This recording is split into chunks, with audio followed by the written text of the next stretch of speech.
Hello! How's it going, everyone? Hope you're all doing well. Happy Saturday. And yeah, new day.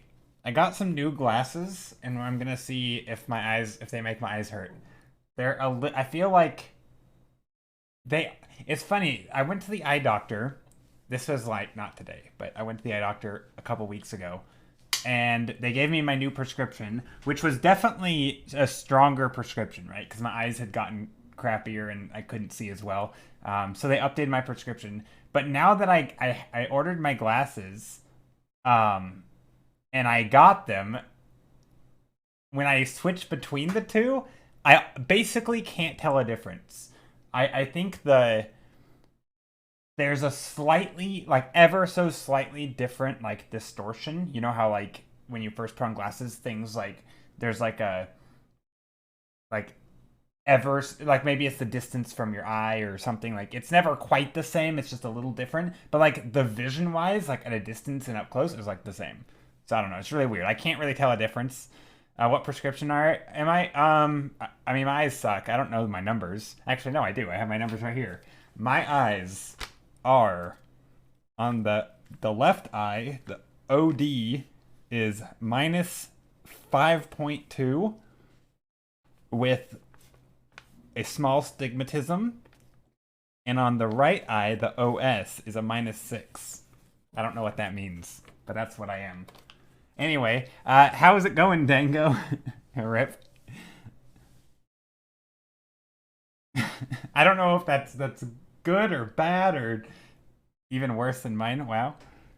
It's funny. I never really consider that my eyes are that bad. Like, I mean, they are. I would never do anything without my glasses on. But I don't know. That's terrible. Okay. Well, apparently I have terrible vision. I mean, my eyes are pretty bad. I mean, I know that, but I would never wear my. Okay, you know what I hate when people are like, "Oh, I don't need my glasses." I'm like, "Bruh, you wear glasses for a reason. You have a prescription because your eyes suck, and like their eyes genuinely, are bad." And it's like, "No, I'll be fine. I'm gonna go drive." It's like, what? Like, so many. I feel like maybe this is just where I grew up, which is like a small town. I guess I want to call it a redneck town, but not really. But so many people are more concerned with how they look than being willing to wear their glasses. It's absolutely absurd. Anyway, that's gonna be my rant for the starting off today. Because some people are like, "Oh, I just don't like the way they look and feel." It's like, dude, you can't see. Anyway, how's it going, Neo? Welcome, welcome. I don't need my glasses.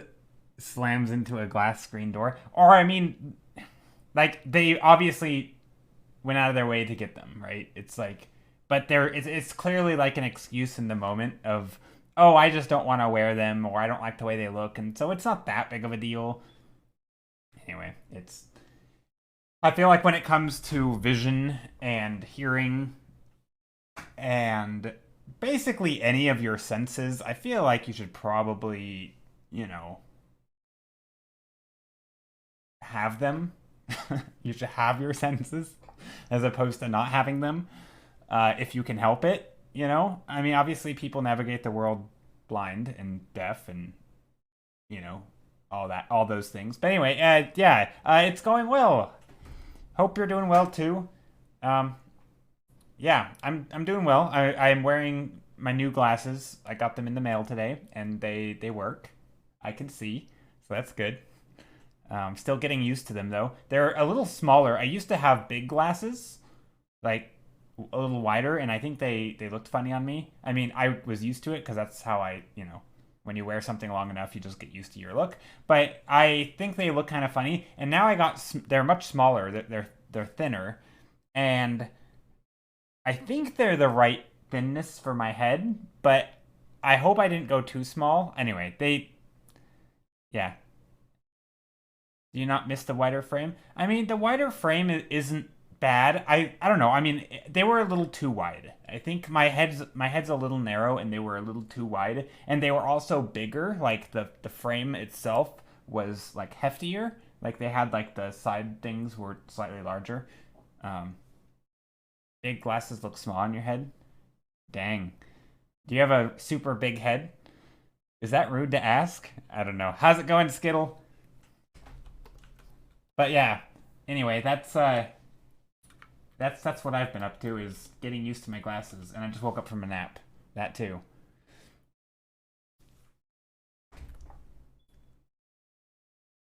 But no, I don't know if I miss my wider frames.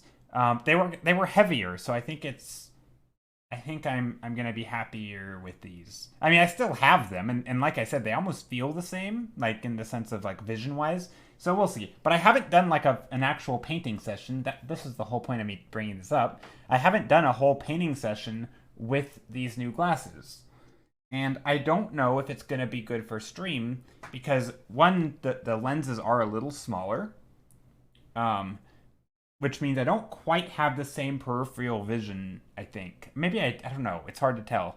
Um, but constantly switching back and forth from screen to screen, I don't know if that's going to tire my eyes out because getting used to the adjustment. Like it's just a little different than before. So we'll see. I'll wear them for today, and if they suck, then I'll return them and get something different. Can I do that? I don't know. Am I like breaking a law there? Uh, no, I don't think I would do that. It is big, but proportionally your frame is big. Oh, I see. Okay. I see. So yeah, okay. That makes sense. All right, time to paint. Hope everyone has their tea and their art supplies if you're gonna do any art. If anyone's gonna do any arting along, you should yeah, you should do some art. Oh, that was weird. Oh, I have an idea. Hold on. I'm gonna change just for funsies. Did I really just say funsies? I'm gonna do something. I'm gonna change the black border to red. I don't know why. I started painting on the wrong layer. So you know what? Let's just make the border red. There we go. Is that easier to see? Harder to see? No, wait, that's harder to see. Let's do a dark blue. I don't know. This is all unnecessary. Anyway, let's just paint. Hey, I say funsies all the time. I know. Well, a lot of people do, but I don't think I've ever said that, really. Not on stream. Every idea that starts with "ooh" is a good idea. Probably. That's a good way to think. I love stuff like that. Little like almost like a system of things. Like instead of actually then thinking about it, you're just like, you know what? I've decided that when I go, ooh, I have an idea, that I go with it, right? Even if in hindsight you're like, okay, I shouldn't have gone with that. But like I think having little things like I mean, I would call that like a green flag, right? Like, but I think the same goes for like red flags, like with commissions or whatever. Like, there's little things where like if they happen, you can just be like, all right, well, this is one of those cases where I don't want to, you know, it's like it could be something that isn't good because there's all the signs are here, and just out of general principle, I'm just gonna not do it or something. Just stuff like that, sort of little shortcuts to decision making. I don't know. I like that. But yeah, it's an ooh idea. I like that. You should go with the ooh ideas. Any idea that makes you say that.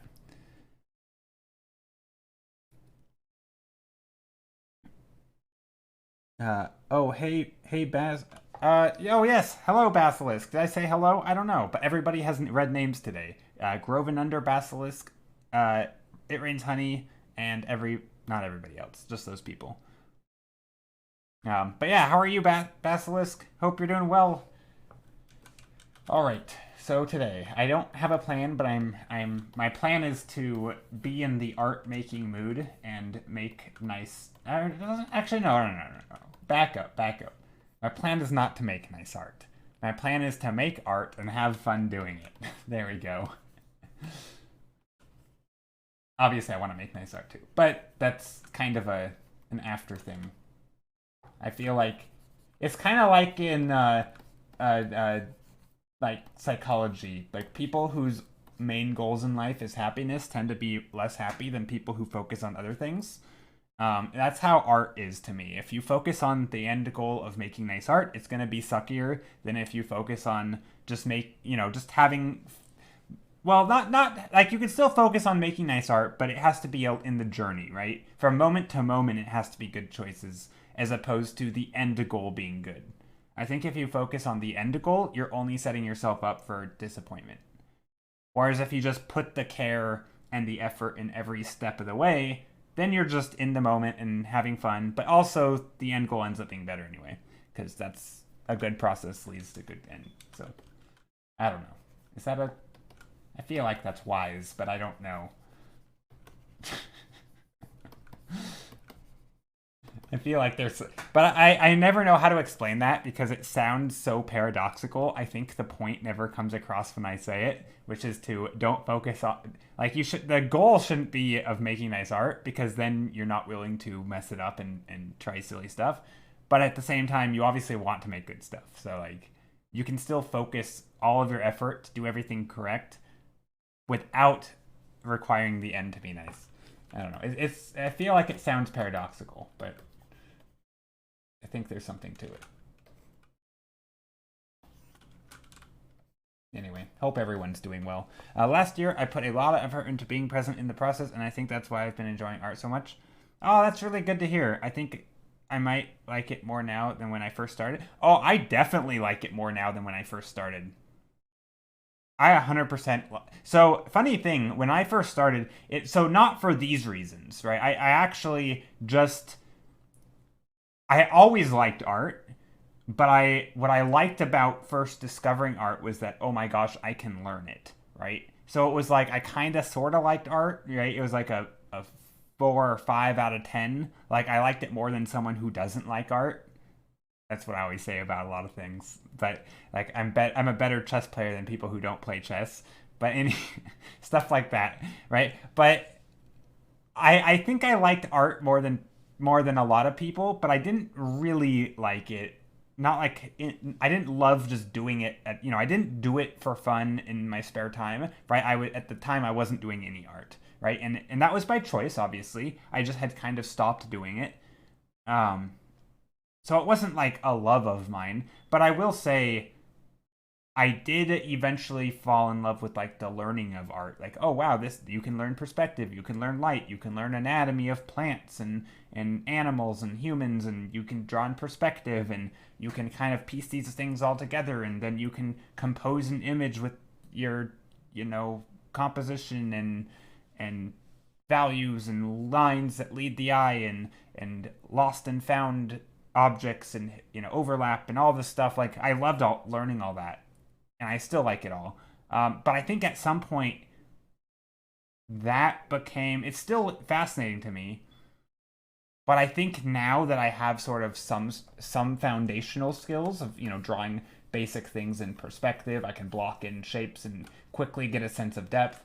I think now that I'm at that level, art has suddenly risen to a much more enjoyable area where I love just being able to play around with ideas because I realize the ideas aren't executed so poorly, right? I guess it would be like, really any creative art / craft or whatever you want to call it, right? Like, I imagine it much like woodworking, right? If you wanted to go and build something, knowing how all of your tools work, being comfortable switching between them seamlessly, right? You have a routine, you know how to maintain all of your equipment, and it's just a matter of now I just have to go and do the thing and build the thing, and it's not going to turn out totally garbage. Whereas I think if you're a total beginner, not only do you not know if your idea is going to be cool, it takes way longer, and there's a high chance that you're going to ruin it along the way. Whereas I think now there's a lot more confidence involved because there's a lower chance I'm going to ruin it, which obviously ruining it is also now no longer the end goal. But not ruining it is not the end goal. That was a lot of negatives. But yeah, so I feel like there's a lot of confidence that comes with learning something to some level. Like, it doesn't have to be super high level, but just enough to get the basics down. I feel like it really does allow you to enjoy just painting more. At least for me, that was my experience.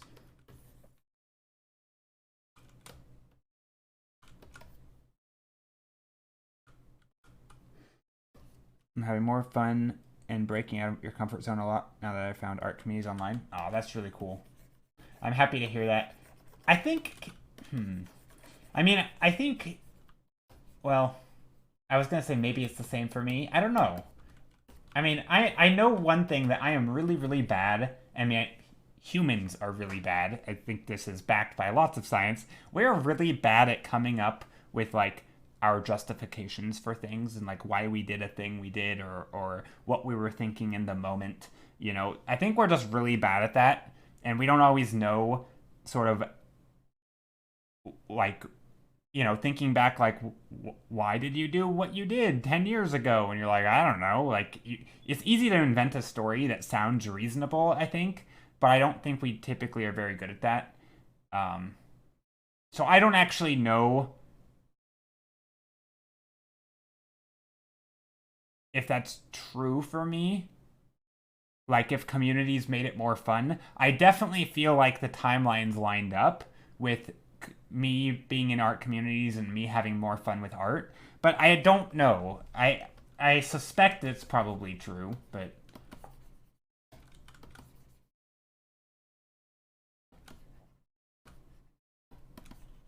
yeah, those are always tough things for me like that. Like it's kind of like when people ask how did you get into art? I don't I mean, I kind of know like I know the highlights along the way, but I don't know the exact details because they're so like it's just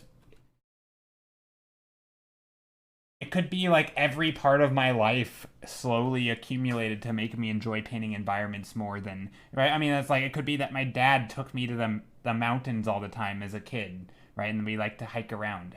It could be that. It could be that I just didn't like people. It could be all sorts of right. It could just be the fact that I stumbled into landscape architecture because I sucked at architecture, and that's not really why, but kind of why. So I did a different degree, which didn't end up being related to art at all. But I also just happened to like art as a kid, and I don't know if there's a reason for that other than I just liked it. So like I don't know, you can't really pinpoint one reason. It's just like, and it makes sense in hindsight. Like looking back, it's like, well, of course I like what I like, but I think you can't really predict because I don't know. It's hard to tell that story backwards, I think. How to be good environment. Well, when I say that, I say it part jokingly, but also part kind of not joking. Like, if you're someone who avoids eye contact with people because you're socially awkward, right? Like, you're probably not paying attention to faces as much. You're probably not paying attention to emotions and reactions, maybe because you just aren't looking at an expressive part of the body, right? So if you're instead just looking around and noticing other things because those things are more interesting to you, you're going to just pay attention to those things. And that's kind of my backwards reasoning. I don't know if it's true. Um, but I always found objects and like I'd be off in my own little world. I loved things like puzzles and maybe that's why I like composition. But again, I think it's all kind of BS. Like I don't think you can make up a story backwards like that. Like, oh, composition is kind of like puzzle solving. That's why I like composition and whole scenes. I don't really believe that, but I guess it's a nice story. Um, it's certainly a factor. It's not the only factor in why I love. Oh wait, let's see. I missed a comment or two. I used to love art a lot and spent. Okay, hold on. I gotta scroll back up. I've missed your comments, Basilisk, and spent a lot of time drawing for fun and not caring about the outcome. And at some point, I shifted it, and it stressed me, and it stressed you out. I found finding this community helped me find the love in the process again. Oh, that's good. I always loved art, but it's a chore for a while when I was just focusing on being better. Now I'm focusing on the process. Yeah, I mean, I think that's the funny thing, right? Because to me, focusing on the process is focusing on being better, but one is sort of outcome driven and the other is sort of journey driven, right? Like, I still think it's great to strive to be better and to push yourself and to keep learning, but you can do that in these tiny bite-sized chunks. You're not worried about if any one piece of art turns out better or worse, right? You're worried about, like, I'm gonna draw a face. Let's try to get this face. Let's try to get the tilt of the head correct, right? Literally one specific thing that can be expressed in 3 lines. Let's get that part right first before I move on, right? And if at any point the process goes south, you can just say, okay, well, somewhere in the earlier stages I went wrong. It's not that, oh, the painting sucks, I need to fix it. It's, I need to be more careful about where it went wrong. So it's kind of this, I don't know. Like, for me, it's the two almost seem like they're the same, as, trying to have a good process or focus on the process or the journey, and you want to make good art, but to me they're not the same. I don't know, it's strange. It's hard to explain, I think if you get it, it makes tons of sense. If you don't, then it's hard to explain. It's not the only factor in why I love art so much, but it made me so much more enjoyable. I'm super hyper aware of details in my surroundings and people's expressions. I think it's because I'm an ADHD, but I'm not sure. Yeah, for sure my goal is to get better, but I'm not stressing myself out over the fact that it's hard and I'm not going to be there tomorrow. Yeah, that's a good point. I think just being grounded and sort of just like, yeah, art takes a really long time. I don't know, maybe I don't know what I am. When you say you might be ADHD, because I always felt like I am weird in some way, not in a bad way, just in some way. Maybe ADHD, maybe slightly autistic or something. Probably not. I don't know though. I actually have no idea. But yeah, I love sort of those kinds of, like, take almost like mental exercises of, like, reminding yourself that art takes a really long time and knowing how easy it is to forget. That sort of, like, being able to remind yourself if things start to go crappy. Like, oh, I made a really bad painting. Well, art takes a really long time and that's okay, right? Like, obviously you want to care in the moment of making good art, because that's how you want to focus on the steps and be, mindful of everything you do. But if something starts to go bad, you can shift gears. Sour, thank you so much for the raid. Environment buddy, how's it going? How is your stream? Sorry I didn't chat much today. I kind of popped into the stream, it's super late, said hello, and then just went to stream. And just started lurking. How are you, Sour? How is your stream? I mean, I know what you were doing, but would you like to share with everyone else here what you were doing? You should be super, super ashamed. Wowee. I know. Hey, Melemony, how are you? Sunny, welcome. Sassy, Dusty, everyone. Hello. Welcome in. I am also painting environments. See, look, Sour stole my grid. In fact, she stole it so much that I wanted to be super unique, so I changed it to red instead of black. So now I'm actually unique again. Just kidding. That's not why I did it. I just was on the wrong layer, and I thought, oh, this looks cool. But yeah, you did steal. Yeah, but see, I have a red grid, which is way cooler. You may... Where the... adjective game? Adjective gang. Wait, what? I kind of did mine green by accident. Ah, I see. But yeah, how are you? And drop a link once you have time to share what you did. I know a lot of people know what you just did because you were just on stream doing it. Didn't notice until I was like 5 versions in. Yeah, so I have mine locked to like a separate layer. And today I started out with like a big old airbrush. I actually started out with blue. Whoops, not that. And then I just started painting on top and like, oh, it's bluish. And I'm like, that kind of is cool. But I'm like, well, maybe not blue because it's harder to see and it has low contrast. So let's make it dark red. That was me. Sour, dusty, sassy. Oh, I see. Adjectives. Okay, okay, that was one of... You know how... Okay. You know how sometimes, like when you're a kid, remembering like the order of the months is hard and you have to like count on your fingers and like, or come up with these little systems to help you remember, or like maybe some people would say days of the week. You forget when you're a kid because you're still learning it. There's a lot of them, and you're like, oh, they all kind of sound the same. But you eventually figure them out to where the point where it's just second nature. I don't know the parts of speech, like noun, verb, adjective, all those things, adverb. I mean, I can figure them out if I really think about it and sort of process of elimination, start with the ones I know. But like when I hear the word adjective, I'm not like, oh yes, I know what that is. I'm really bad at connecting those like with their definitions. I don't know why. I've always struggled with that ever since I was a kid. I could probably just take the time to beat it into my skull a little bit, but I'm really bad at that. Some people are like, "Oh, it's just it's like name a verb." I'm like, "Oh god. Is that like the action things like drive, or is that or driving?" Like I'm so bad at those. Like parts of speech, I'm just oof, they're it's like my one of my worst parts, I think.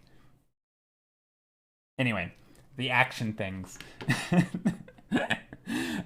Sarah says, "Yeah, but those who didn't know who don't know my lemons, I host art book club, and today we looked at this great art. Ooh, let's take a look.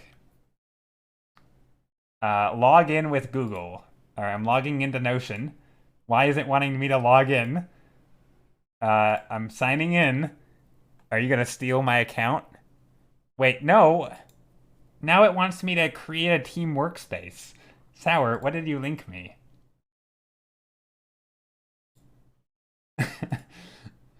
Oh, now it works. Okay. Well, now it works.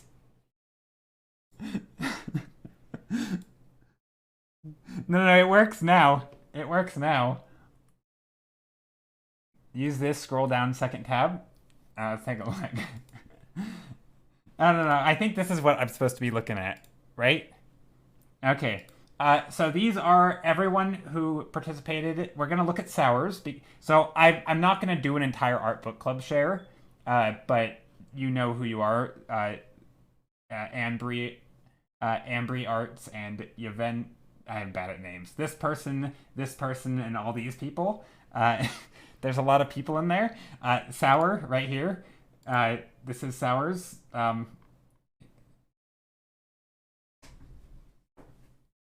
Sorry with butchering names. Yeah. So these are beautiful. I love these. I really like this one. So I know I think like from a, well, it's my favorite just based on the colors. I really like, oh, you can't see my mouse. The top right. Okay, sorry, top right. I like all these though. Actually, both the ones on the top in this page are really great. And then all of these are great, I feel like. Are there more? No, those are them. That's a lot of thumbnails. Wait, did you do all these today? Or was it today just the showcase?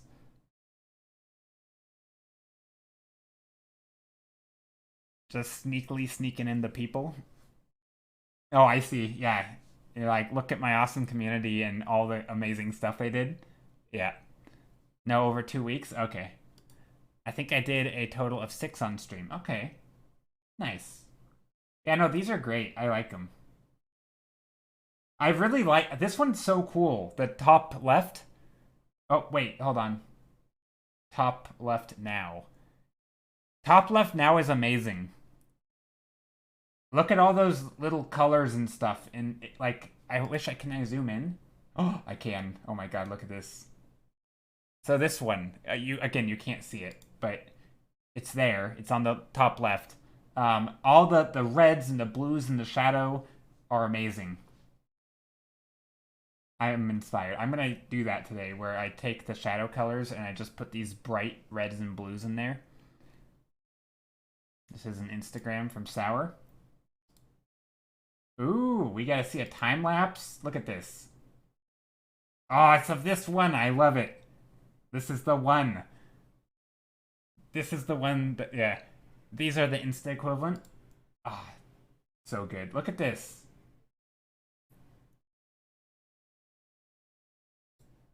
I also love the colors in this one. So this is like, this was the one that at first I said is my favorite because I just like the colors. I think from like a composition and perspective standpoint, it's not my favorite. I think some of your others are you've nailed that aspect of it, like in this one. But I think in here the colors are so good. Hopefully, I didn't come off sounding insulting because all of these are amazing. Yeah. Anyway, yes, go follow Sour. Go yeah, smash that like button, all the things, all the memes. And thank you, Sour. Thank you for being here, and thank you for bringing your community over. Now I have to I don't know, also do some thumbnails. But yeah, that's normally what we try to do on stream, is also do thumbnails. I typically don't work from photos because mine are more just coming up with random ideas, and then I try to develop those ideas in some way. And we just I feel like what me and Sour do, even though we both do thumbnails, we do them for very, like, I occasionally will do what Sour did, right? It was just like photo studies and these little studies, essentially, whether it's from paintings or photos. But what I'm doing now is more of like design it's not really design, it's more of idea sketches, where maybe there's like, these buildings up here, and maybe we want a little cluster of them, so I'm gonna just sketch them in. Stuff like that, where it's kind of, I have these little ideas, or not really having ideas, I'm coming up with these ideas. But yeah, Joey's art goals. No. Now you have excellent art to impress all the people. Ah, yes, that's totally my goal. Impress the people. uh, yes, that's why I start with scribbles every day, as opposed to just, those, like, this is something I've noticed on Twitch, is I would call this improvisation. Yeah, I mean, it was definitely an improv thing. I mean, there's an element of improv to streaming in general. But yeah, no, what I'm doing definitely is art improv. I'm taking an idea or running with it right from the start, and I'm developing. I'm changing it. But I mean, streaming in general has an improv element to it. This looks like a Dalek from Doctor Who. Kinda. They just need the little plunger. There we go. It wasn't actually meant to be that, but anyway.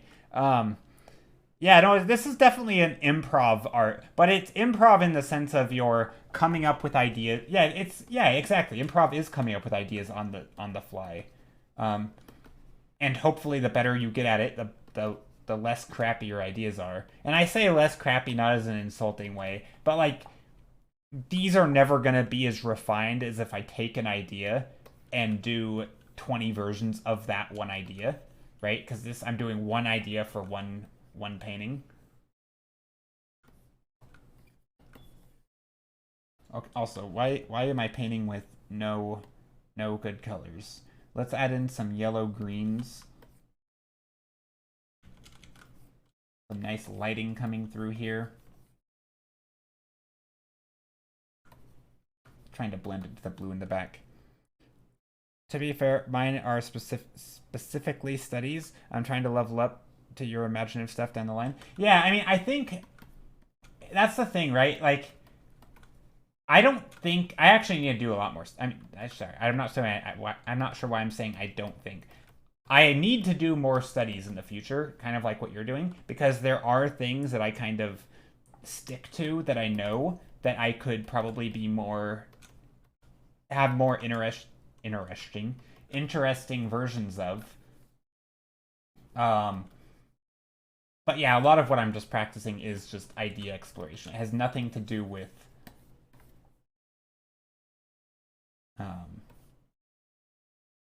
like, it's almost entirely sort of this practicing of an improv skill. But I mean, I think once you get the point of like drawing in perspective, we need to both do. Wait, hold on. We need to do both studies and flex the creative muscle. Yeah, I agree.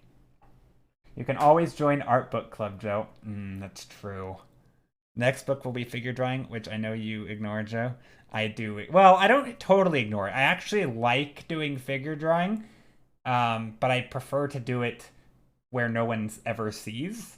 because one, I'm not super confident with it, and two, I don't really like showing off my studies. I don't. And again, I'm not. I don't want anyone to think that I'm judging people when I say that I don't like sharing studies. Like, I'm not saying if you share studies, you're a bad person, because I don't believe that at all. But I don't really like to go out and share my studies. I feel like studies for me are a thing where I can fail, I can try things, I can delete stuff and move things. And as long as I learn something, it doesn't need to look good at the end. And I think knowing that I'm going to share it, I oftentimes get into the mode where, oh, let me polish this up and make it look nice. I don't want to do that, right? I don't care if it looks nice. Looking nice is not the worry if I'm trying to understand anatomy and figure drawing, right? Looking nice might be the result of understanding those. Um, people, I know it is. Don't get me wrong. I'm not saying I don't like seeing people's works in progress. I know that, but I just don't.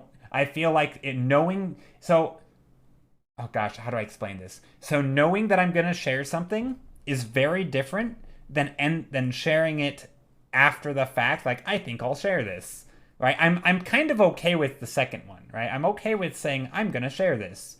And it's not, and I kind of was joking. It's not that I don't feel comfortable sharing it. It's just that I typically like to do sort of study stuff just on my own. I don't know. I guess if you were to consider like streaming and posting art on online at all, if you consider that like, I don't know, maybe like a performance of some sort, right?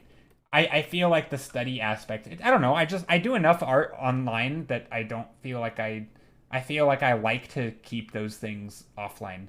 Like, it's not like I don't know, I think sometimes when these topics come up, it sounds like it's a negative thing. Like, I don't view it as a negative thing. In fact, I really like having that, like, oh, I'm gonna go play in the mud, and I don't need to do that in front of people, right? Like, I can just go and draw stupid stuff, and I mean, it doesn't mean that I don't like those drawings, but I think just telling myself beforehand that this is gonna be done off stream gives me a certain amount of freedom to learn and explore. And I do still, like, I'll do stuff, like in Discord or whatever. Like, I will still share those things, but it's just, yeah, I don't really prefer to get in the habit of doing like public studies. I don't know. I feel like so oftentimes it ends up being a performance for others, and you're just trying to make stuff that looks nice, like making good photo, like when people do master studies, and you're more focused on copying it and making it look good than you are to try and break it and simplify down and understand what they're doing. Like, to me, those two like, hypothetically in the end you could arrive at the same image, but the process is so different, and one of them allows it to look like garbage in the end and the other doesn't, right? And I think that's a big point for me. um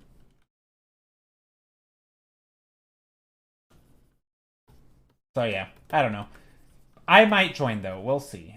We will see. I mean, I'm really bad at making it to your streams at all, so yeah, we'll see how that works. Do you know when you're gonna? Are you doing another week of Gurney, or was this it? I randomly showed sketches on stream, and Sassy was like, "We never saw those before." That's funny. I keep some stuff too. Yeah, I mean, I think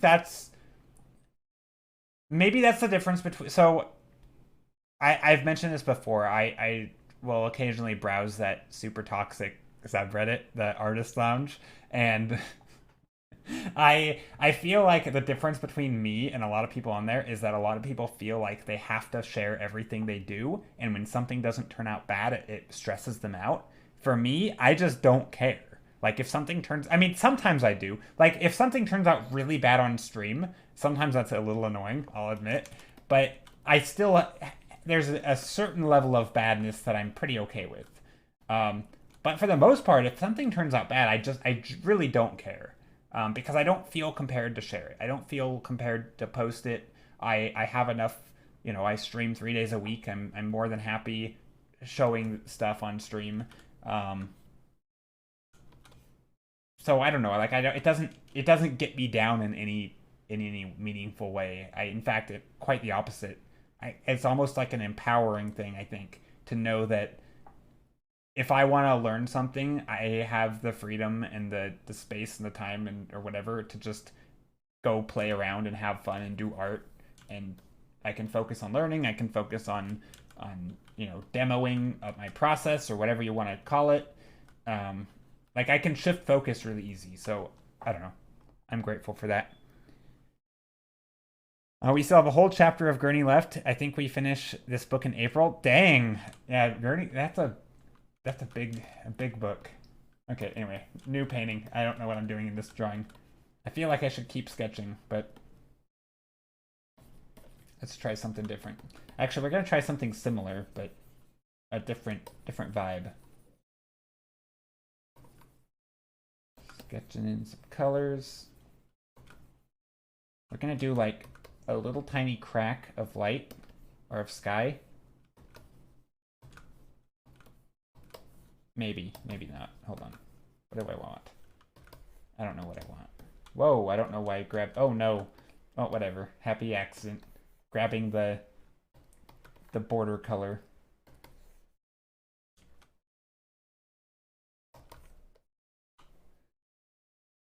Giving zero fucks about social media is incredibly empowering when making art. It is. It is. I think that is one of the, and it's funny. It's not even that I don't care at all about social media. It's that I put the effort that I want to put into social media, right? Like I already post there at least 3 times a week with new art, right? Because not on Instagram. Instagram is just like a barren wasteland. I don't post to Instagram hardly ever. But yeah, I post to like Twitter like 3 times a week at least because, well, multiple times each day on those 3 days a week. Sometimes in between. I don't know. I just don't feel the need to. Yeah.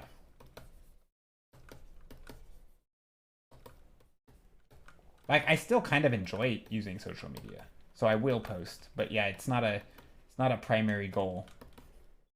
Why am I just using blues and greens? I gotta break out, do some fun stuff. You can enjoy it while giving zero. Yeah, no, for sure, 100% agree. And I think that's the thing that a lot of people don't do, right?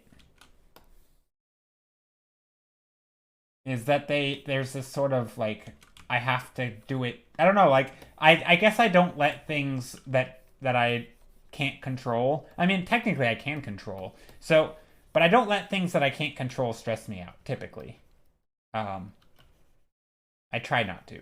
That there are definitely examples where that's not the case, but for the most part, I don't really get stressed out about little stuff. I kind of just take the attitude that if I can do something about it, I will, and if I can't, then why worry?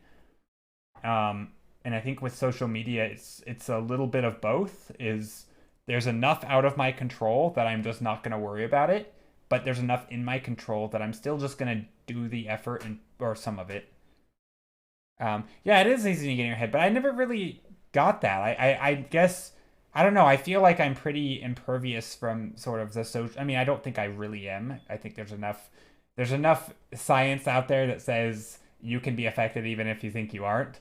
But I really don't feel like it. In some ways, I like social media. I don't see much toxic stuff there. I think it inspires me. It reminds me of things. I discover so many new artists through it.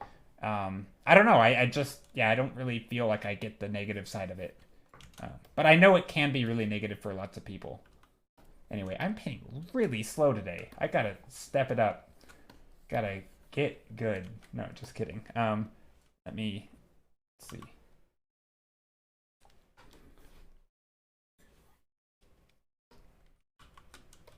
Let me try something. I did like the same thing. We're gonna just make some shapes. Ooh, that's kind of nice.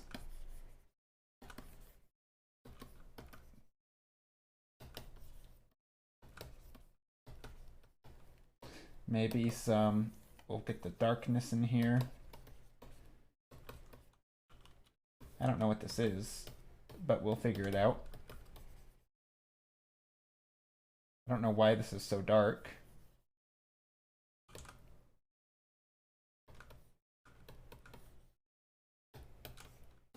But I kind of like it.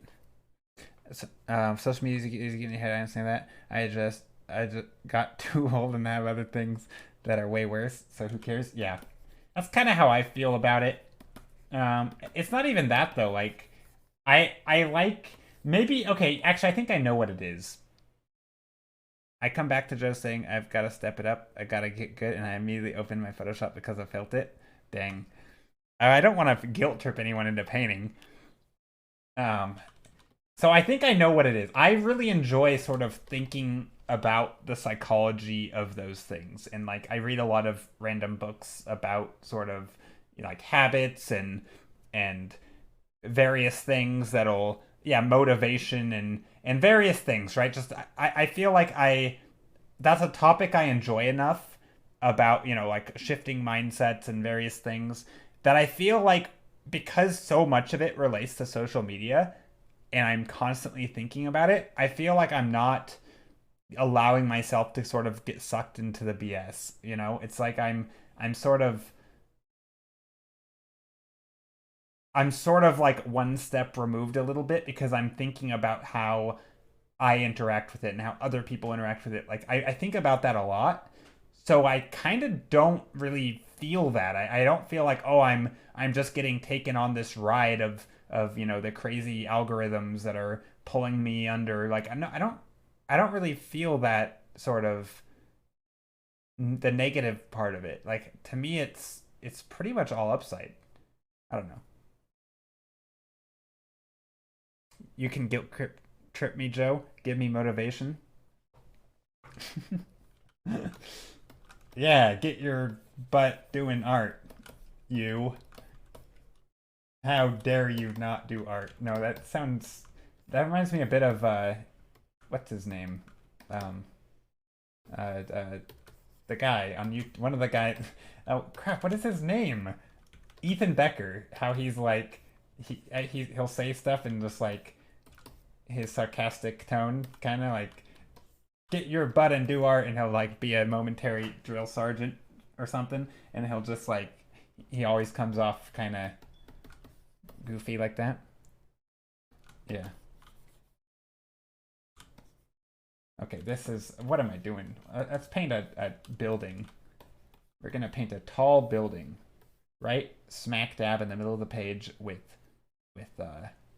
green, way more aggressively. Yeah, yeah, yeah. I can't do that on stream. I don't have.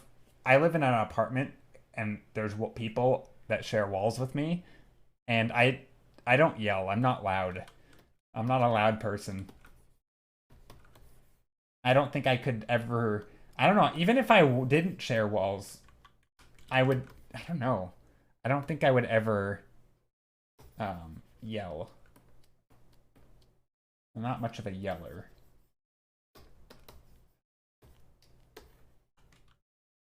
I'm just kind of picking random colors here without a care in the world.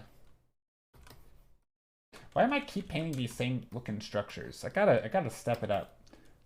I'm doing the same, just everything samey today. Hold on. All right, get it together, me. All right, I know how to get it together. Hold on. I've got a plan. Bobby Chu is a very big just do attitude in some of his videos. It's nice sometimes, but sometimes I catch myself sighing because I need a break. Yeah, I mean, I think there's a big difference between doing the thing you want to do and holding yourself accountable and giving yourself sort of like a firm kick in the butt, so to speak, and having someone else tell you what you should be doing, right? I think there's a big difference. Like I think it's okay to have like I'm just going to do it. I'm going to put in my all. I'm going to sort of just I think it's fine to have a just do it attitude, but I think once you start imposing that attitude on other people, that gets you into trouble. And I think there are a lot of artists, and I think another YouTuber, why can't I? Adam Duff. He mentions a lot of this stuff, right? How he's kind of outspoken out against sort of this, like, you have to be painting or drawing 10 hours a day if you ever want to succeed in the industry, right? Like, I don't buy into that either, and I think he's right on, like, he's right when he calls that stuff out. And I think there are a lot of online artists who will say things like that, how hardcore you have to be, and you have to be constantly painting and grinding and killing yourself over it. I just don't believe that. I think it's totally BS. But I do think it's good to have a hardcore attitude for yourself if you want. Like, as long as you are choosing to do that and not doing it because someone else told you you have to, and you're like, I think there's an element of, you can enjoy that. If you enjoy that and you enjoy the, putting in the effort and the hard time, that makes it sound like going to prison. If you enjoy the hard time of art, but yeah, I don't know. I think there's definitely something to be said about sort of being a little bit tough on yourself when it's coming to learn. And like, I think it can be good. I mean, I think we can all have a tendency to pamper ourselves a little bit, and I think you do there is a sort of resilience that you can get used to. I mean, it's not even resilience. It's I think, like, those concepts of, I didn't really care for the book that much, but the concept of deep works that everyone always talks about, which that idea, it's still a good idea, but there's a lot of ways to word it. But basically, just doing things that are like distraction-free working for like a couple hours every day or however often, like, I do think that is really good. And I think that is something that we don't do enough of, right? We oftentimes are only multitasking, and in the sense of, you're flipping between different tasks, not actually multitasking. But like, it is good to just sort of unplug and focus hardcore on something for 2 hours or whatever. Like, that's really good, and I think getting in that habit is great. But that's not the same as you have to be putting pencil to paper for 10 hours a day. Like, I think there is a sort of discipline and rigor that you can still have that isn't hurting yourself, right? It's just good work habits. And sort of getting the most out of the time and doing better work, or even things just like having a consistent sleep schedule, eating healthy, getting some exercise every now and then, like those kinds of things, right? Like, those make you do better work, right? That's pretty much proven. So doing those types of things, I think, are, yeah, it's something.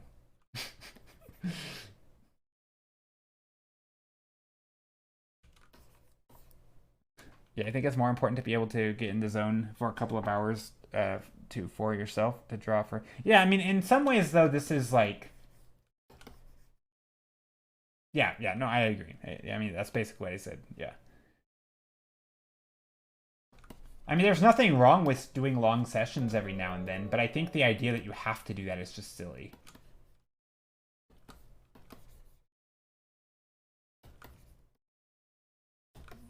I don't know what this one's going to be. It kind of looks, I mean, I guess trees.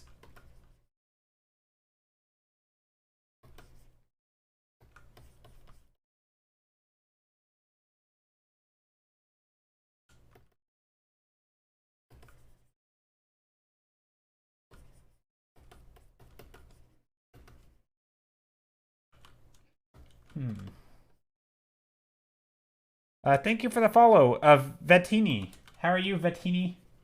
I don't know if I'm saying your name right. I feel like what's important is your state of mind and practicing smartly based on where you are. Yeah, I mean, I think anytime you're doing something, I mean, yeah, I agree. Art has a lot of sort of lots of different things, and I think especially now, and I think I've thought about it more now with AI a lot. No one says her name right. Vettini is not how you say their name. Oh, uh, you don't, wait, do you pronounce the Y? How do you say the YV sound? Yvettini. I don't know. Thank you for the follow. I really appreciate it.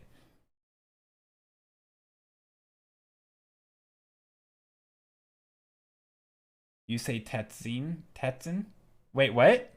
Is that who we're talking about? The person who just followed? Do you know who that is? Wait, I don't know what you're talking about, Sour. Tetzin? I don't know. I'm lost. What are we talking about? Okay, okay. I see. Small world. Okay, so you knew who followed. Okay. I see. Yeah, I don't know how to say their name. Anyway, hope you're doing well. I get lost sometimes where we'll be talking about something. Continue painting. Aye aye. Will do.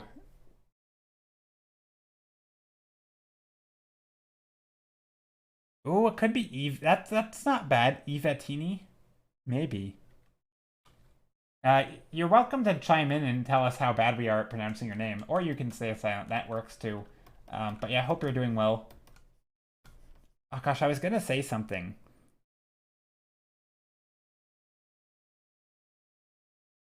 I forgot what I was gonna say. It probably wasn't that important. I mean, knowing me, it definitely wasn't important. When do I ever say important stuff? Yeah.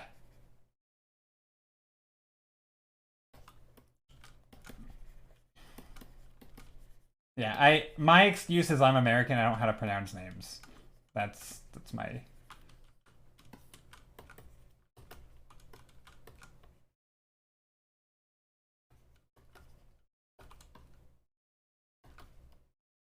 Okay, so I've done a painting like this before, so I'm gonna take this and copy it.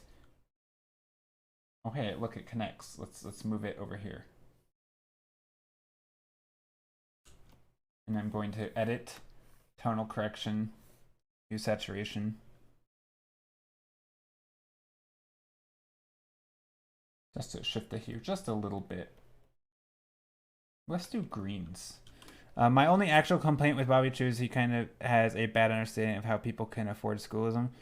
It's one thing to advertise your class project and or your classes and project is another to tell them they aren't trying hard enough, they can't afford it. Yeah, I don't know enough about Bobby Chu and anything. I don't like talking bad about people, but I will say there is a popular phrase or idea. I think it comes from like a business quote unquote gurus or some sort of business education boot camp or something.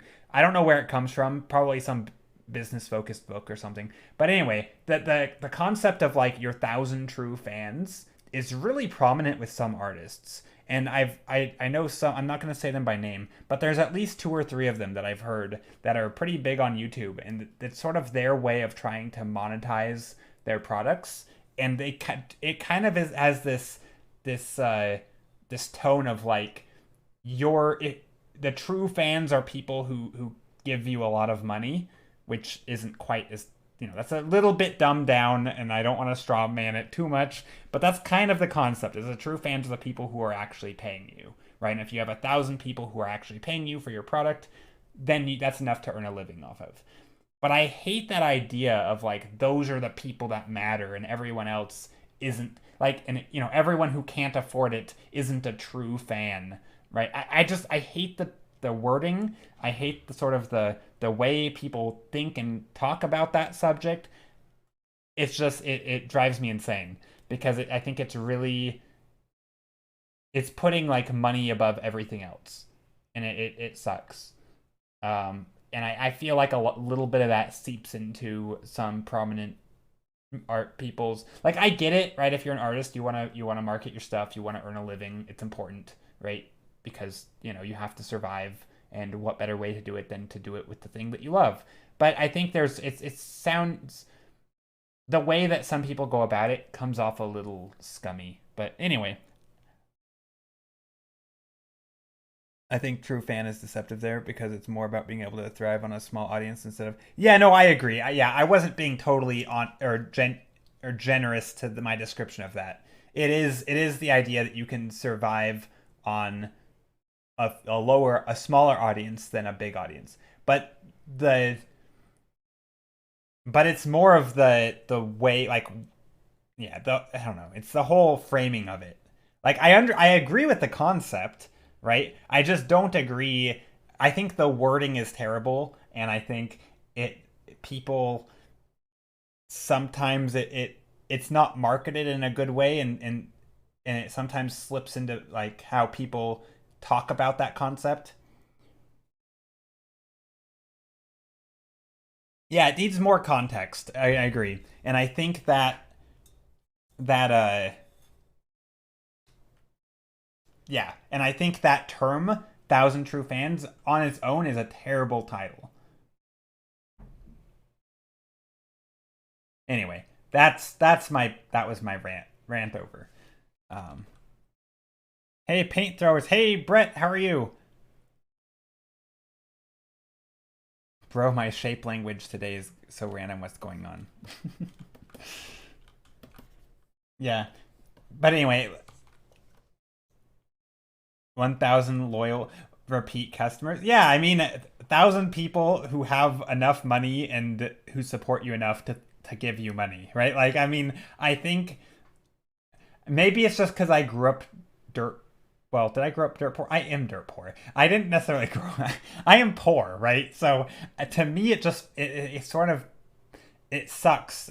Think that like that whole phrase itself is like a punch in the face. It's like seriously, like someone who shows like okay, take streaming take streaming for example. Like I value the person who shows up every stream and just says hello and hangs out and is part of the community and makes Twitch a good place more than the person, and maybe I don't value them more as a person, but like as a viewer, right? Like then the person who pops in say once every 3 months, donates $1 or a sub and goes away. Like it's not that I don't value the money, right? And I do, but a lot of what makes stream, right? A lot of what makes the community is the people who are here, right? And it's the people who show up. And though I don't know, like obviously I can't pay the bills with my Twitch audience, right? Because it doesn't, that's not really a money, from a marketing or business standpoint, it doesn't turn into money, right? Like, obviously just viewers doesn't equate to tons of money. So in that regard, whatever, someday making more money would be great. But I think the idea of like putting those people who are paying on a higher pedestal, I think that is completely backwards. And I understand the thought, right? The thought is that, trying to convince people that they don't need to be a social media star to earn a living, right? That's that's a good thought, right? You don't need a million followers. You can do it on just a lower number, right? You can earn a living with a smaller audience. But I think especially on some platforms and in some ways, the community is the reason people do the thing they want to do because the community is great. So I don't know. I guess that's where my gripe with it is. It's sort of at odds with how I feel. Like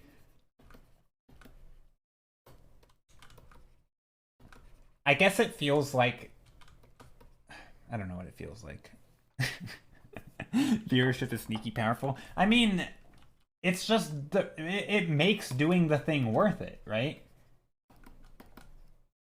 Like I mean, let's say I had zero viewership, but somebody was paying me some wage to do what I'm doing, right? And that wage was enough to live on, and it was more than what I'm making now. Like, all right, but I wouldn't feel fulfilled. I wouldn't be like, wow, I'm reaching people. I'm making a difference, right? I would feel like, okay, someone's paying me for this, and then I throw it in the dumpster or whatever. But like, it wouldn't feel the same as if there was no audience but I got paid versus having an audience and not getting paid. Like to me, having people here is far more meaningful and valuable than not. I don't know. It's just a weird sort of. It almost feels like it's a different world. Like I don't know how to explain it. Also, what am I doing? Hold on, let's see. I gotta I wanted to do like some sort of building in here. There's like something down here.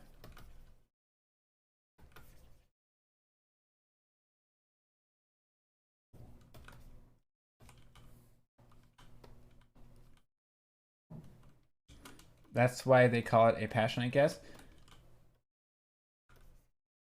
I'm not sure if I want an audience well, yeah, community. That's a better way to phrase it. Yeah, you're right. You're right, Sassy. That's a far better. I don't really. It's not about the audience. It's about the community and the people interacting. I mean, don't get me wrong.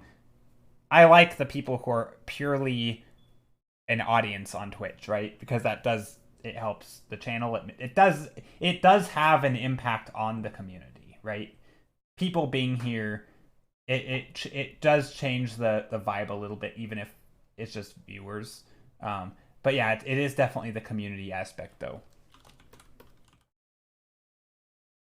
But I mean, I don't know. Actually, hold on. Now that I'm thinking about it, that's not entirely true, right? Because I am someone who I know a lot of the feedback that I get um, tends to be like, I learned a lot from you, or this has motivated me, or someone's like, oh, you explained that thing about perspective better than I had learned, growing up, or like various things like that. Comments like that make me realize just a little bit. Like, it's not like I'm always teaching and educating and stuff, but like every once in a while, comments like that remind me that there's gonna be somebody who gets something out of it, no matter what. Like, there's gonna be somebody getting something out of it. So, in that regard, you don't need an active community to have viewers who are like benefiting from it, right? So no, an audience in some ways, I think if you have something to give, or if the audience is getting something from it, I'm okay with an audience as opposed to a community. But don't get me wrong, the community makes it extremely awesome and fun, right? So there's both, right? It's not a either or, it's a both and. And definitely, yeah. I think both things are true. So yeah, no, audience. I think the word audience though can be, yeah.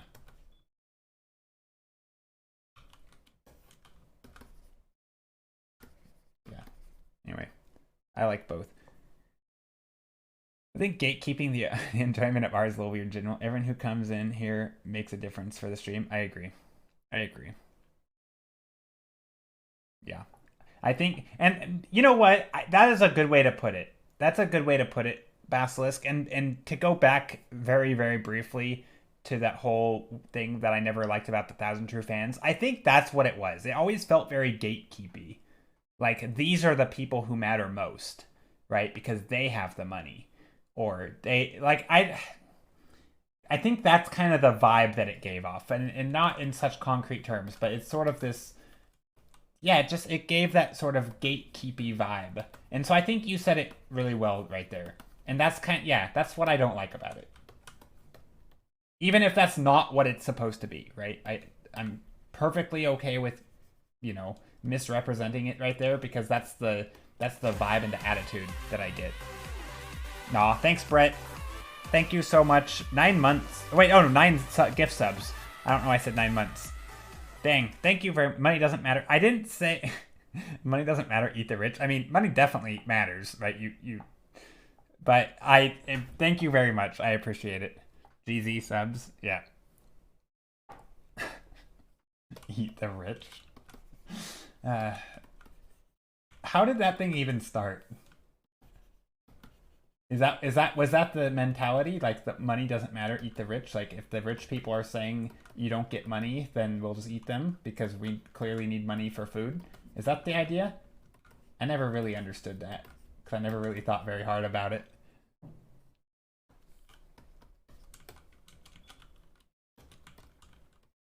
Let's put some very bright blue light back here. Just teasing. Hey, Delight, how are you? May either make sense. Yeah, I mean, that's the story I'm making up for why that phrase came about. because I think it probably related to like, rich people saying that, vote no to raise the minimum wage, and, who needs a be able to survive off their wages. That's probably where it came from, but I don't know. I'm making that up. Delight, hope you're doing good. Oh, you are doing good. Nice. Very nice. Glad to hear it. Okay, so now we have this thing. What if we put... Do I want to put, like, air down here? Or does this want to be ground? See, I don't know.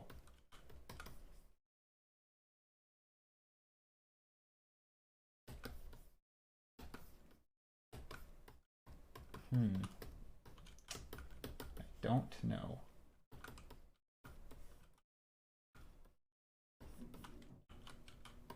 I kind of want to put, like, sky back there.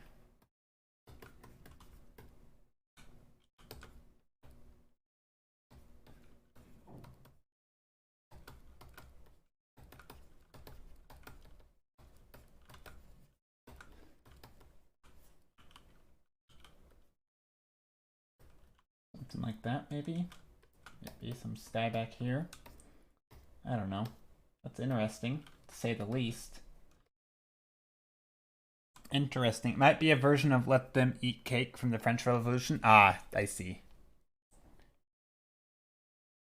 That would make sense.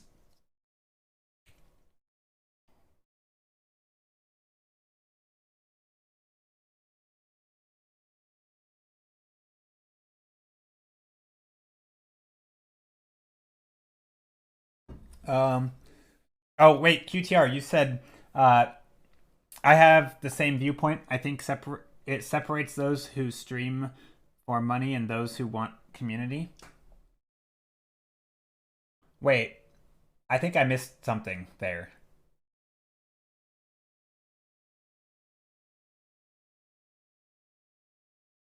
I mean, yeah, I don't quite. I think I missed I think I took so long to read that comment, I missed all the context. Yeah, I don't have any problem making money on stream. It's just typically it's not very much. But I think sacrificing sort of the, I guess, okay, I guess a bigger problem, and gosh, this is going to go into a whole capitalism rant. I'm going to try not to have it do that. But I think the issue is that a lot of times when money is the main focus, you do end up sacrificing the product. And I think in some cases, it's almost required that the product goes downhill because you're constantly trying to cut costs and you're constantly trying to do things to increase the amount of money you make. And I think if you go that to the extreme, the product almost always suffers, or the people do, or both. But I don't know. I don't like even on the short end. I just feel like the stream is going to be worse if you're constantly pushing for people to pay. It's a weird feeling. Like, do I want to harm the community that I care so much about, or do I not do that, right? And it seems the obvious answer is, well, of course I don't do that. So then, yeah. Anyway, it's a weird... Anywho, okay, time to paint. Actually painting today. Here we go. Art. Copy, paste. That's how I do art. Copy, paste. My own art. And pretend that I drew it today. Just kidding. I'm not doing that. I am going to do something, though. I'm going to edit this again. Take the hue, saturation, luminosity. I'm going to change the saturation downward a lot. Like, way downward. Almost into the grays. Then I'm going to take this almost gray color.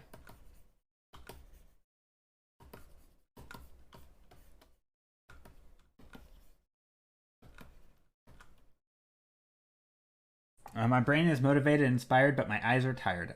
Hey, that rhymes. Dang, body, I want to draw, dang it. I had a boss who literally told me, in this world, you have to be willing to hurt others if you want to succeed. Oh my god. And that's just so sad to me. That is horrible. I had a butt who literally told me, in this butt, you have to be willing to hurt others if you want to succeed.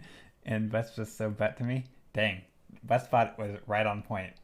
He was a butt. Yeah. I think that's a really upsetting mindset. I mean, yeah. I mean, I'm sure you could take a philosophical view and be like, technically you're going to be hurting anytime. Like, I mean, I will say, I do think in some ways, and gosh, this could be taken out of context. There's going to be someone listening who is like, Joe, you're a lunatic.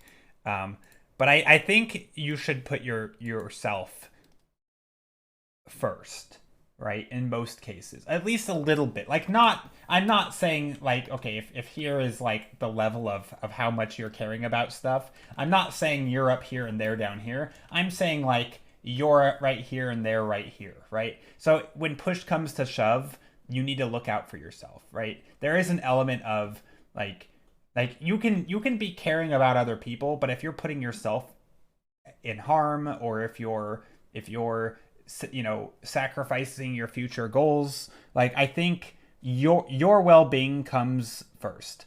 um like that doesn't mean you can't be an extremely giving person, right? If you were to compare this person who puts themselves up here, oops, and somebody else, I'm just making a random graph without axis, as if without labeling my axis, right? So if this is one person, right, and these are two bars, right? These are bar graphs, right? So this is you and this is others, right? If you were to draw another person on here, somebody else might be like this, right?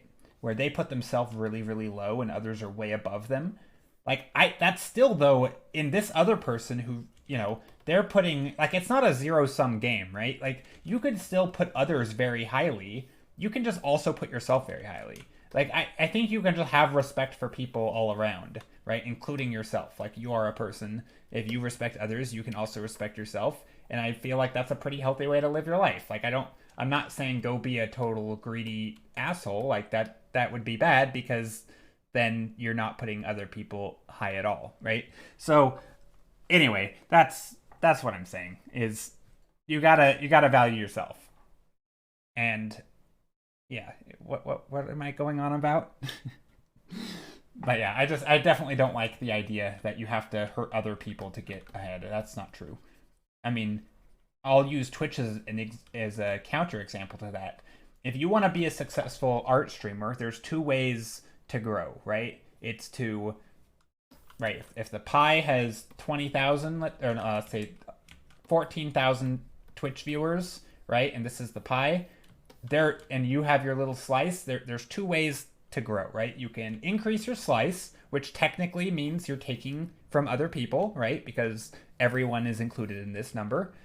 Or you can just grow the pie, right? Growing the pie is always an option, right? Make this number, recruit more people to Twitch, right? Now your chunk is, you can grow too, that's fine, right? But like if the whole number goes up, everybody benefits. Like there's absolutely room to make, like, you don't always have to be in direct competition, right? Share the pie and make more pie. Yeah, well, yeah, growing the pie or make more pie. Yeah, same analogy, right? There's no reason that the pie is fixed, right? But I think there's always this thing like, oh, I'm competing against other streamers. It's like, not really. Like, make Twitch a cool enough place that when somebody comes in from an art or from a game stream, that they stay, right? Like, let's take some from the game. I mean, again, or just grow Twitch in general. Be like, hey, maybe you reach out to Twitter and like, I stream on Twitch, and people are like, oh wow, that's cool. I'd like to see what you do. And then they come in from Twitter and they have never been on Twitch before, and now the pie just grew a little bit, right? So there's not. I think this like, I'm a competitive person. I love competition, but I don't think everything has to be competitive in the same way. Yeah, no, I think Twitch art does a really, really good job of sharing the community. And I mean, it makes a lot of sense, right? Us art streamers, we're not exactly spending hours and hours and hours streaming. It's more like, 2 to 6 hours streams, right? Compare that to some game streams who are literally going for like 12 hours a day. Like that's insane. Yeah, it makes sense that like who are you going to raid after 12 hours that you're actually going to be able to like who's then going to be able to raid you or so like it doesn't really make sense, right? I feel like because you're not trying to get the community to hang out with you the whole time. But I think on art streams, oftentimes people are here for the whole 2 hours, right, or the whole 4 hours. And I feel like, and then afterwards they can go hang out somewhere else, right? And I think that's a really cool. Also, this is hold on. Are we looking down or up at this? Let's look up.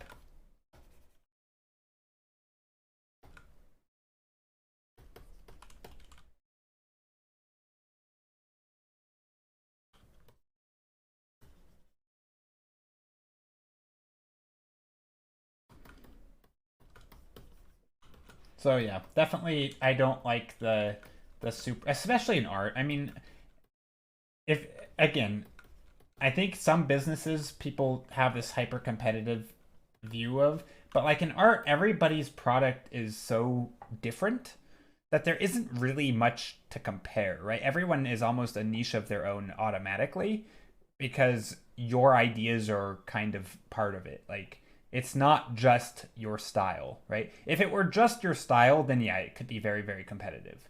But it's not, right? There's also the idea, right? How you execute something. And there's the person behind it. Sales, yeah, but when it comes to art though, you are a niche, right? It's not like you're directly competing against me. There isn't really anyone directly competing against me. I mean, kind of, but not really, right? It's nice because it's something I can watch while doing other things. Other streams require a lot of attention or are very overstimulating. That's one way to say the stream's boring. I'm not overstimulating. That's good. Uh, just kidding. Art streams are very often nice places to hang out while you do chores, get ready for the day, and work on your own projects, etc. Yeah, that's true. I like art streams for that as well. It's sort of the motivating factor of like it encourages me to do more art. It yeah.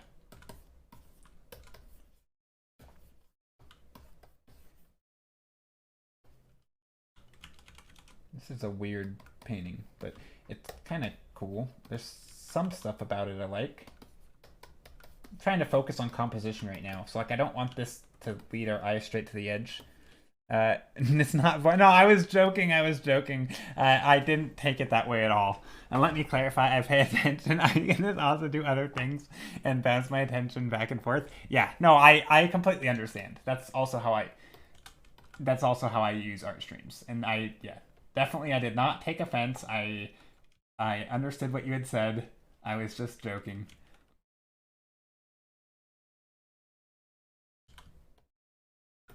No, it's like when people are like, I fall asleep to your streams. You know, it's like, oh, okay, I see how it is. No, I don't take it that way though, because first of all, why the heck would I take offense when someone's spending time in my stream? Like, if everyone on Twitch wants to come to my stream to sleep, by all means, come hang out and sleep. You know, I'm not gonna say no to that. That sounds like a fantastic offer. So yeah.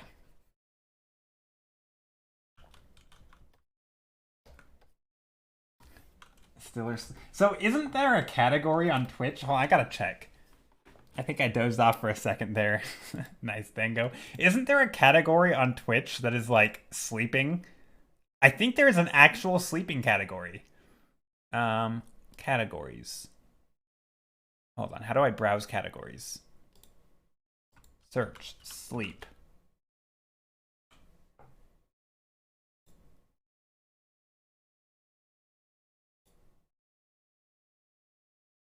No, maybe not.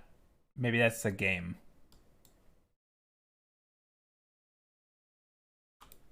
Okay, somebody's gonna have to look into that for me if you want an answer because I can't find it. But I also didn't look very hard. I'm pretty sure there is a sleeping category, and I find it absolutely absurd that that's even a thing. If it's a thing. I'm gonna pretend it is a thing. Sleep through stream equals an active lurker viewer. They are more than welcome and love those. Yeah, I agree. I agree. Hey Sal, how are you? It's on Just Chatting. Some people there. Okay, so it is a thing. Okay. I'm glad. Or am I glad? No, I'm not glad it's a thing. I think it's silly, but whatever. I don't know how could. I mean, that seems like it'd be terrible for advertising, right? Oh, hold on. I feel like this is a total an opportunity to put some lighting on this.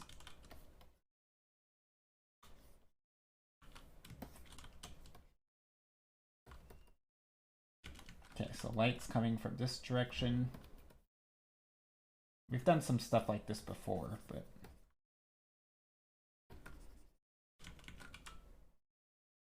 let's add some lighting here.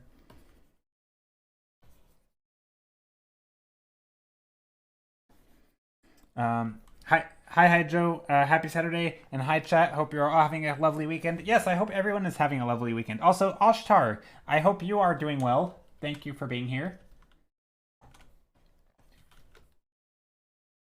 That was very satisfying. I don't know why. Hi, Sal. Wait, what was very satisfying? Watching a sleeping stream? I don't think that's what you meant. Yeah.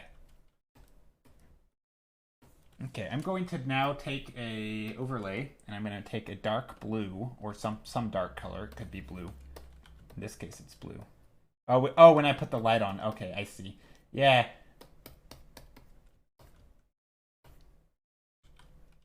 Trying to get a sense of the lighting here.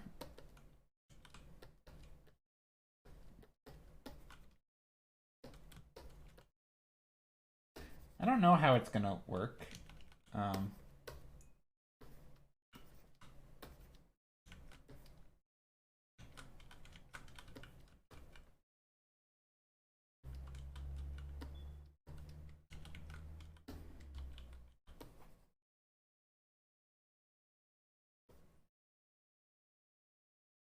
Color dodge? Yeah. Was that a color? Well, this is overlay.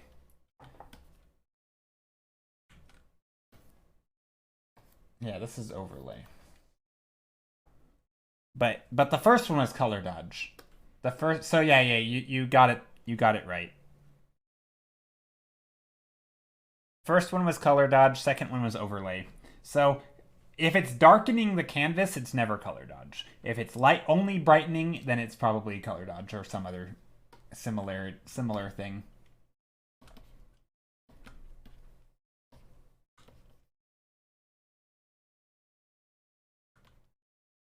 Maybe we can go a little brighter and oranger with this.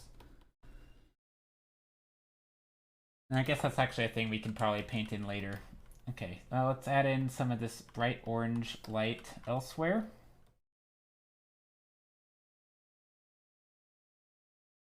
Put some light up there, down there.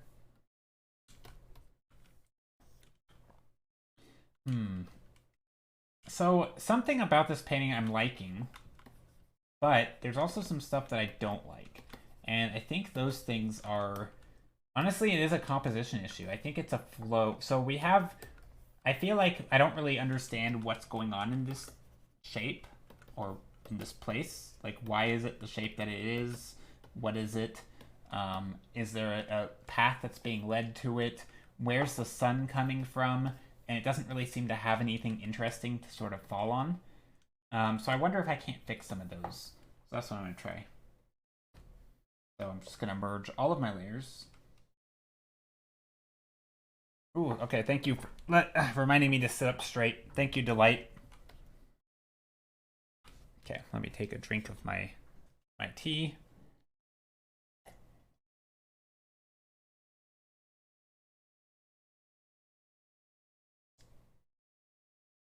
So, does everyone have drinks? What is everyone drinking or hydrating on? Or do some people not hydrate? Okay, are you normal people who don't always have things to drink, or do you always have something next to you like I do? Like how's what are the beverage habits? I'm curious. Like, because I think some people just don't have drinks next to them, and then they get up and they get a drink, like a drink of water, and they'll drink it right there, and then they'll go back without a drink. But whereas I always have something next to me.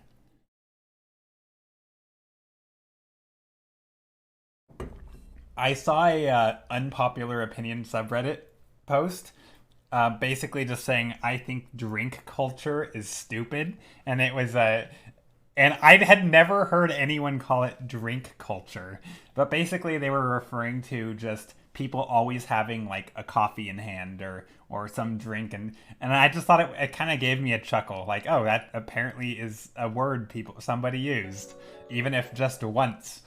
But anyway, I found it amusing. But yeah, I feel like, I'm kind of like that. I always have something. Not if I'm working typically, like if I'm at work and not doing art. If I'm doing art, I will always have something next to me. If I'm at a desk, I'll have something.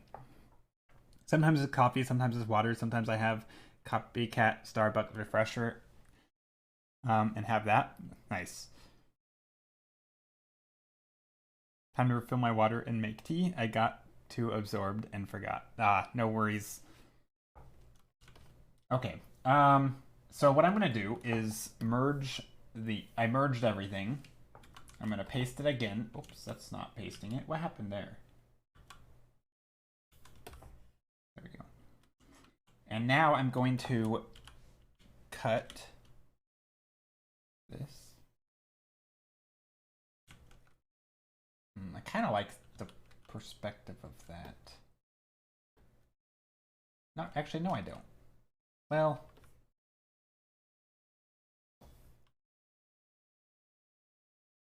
let's try something. Let's move this down. I'm gonna change the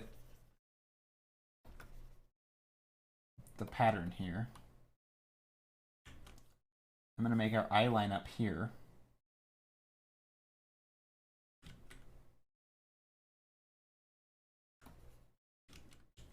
So this is going to be our eye line. This is going around the base. And then up here will be the top. So I'm just shifting our eye line a bit.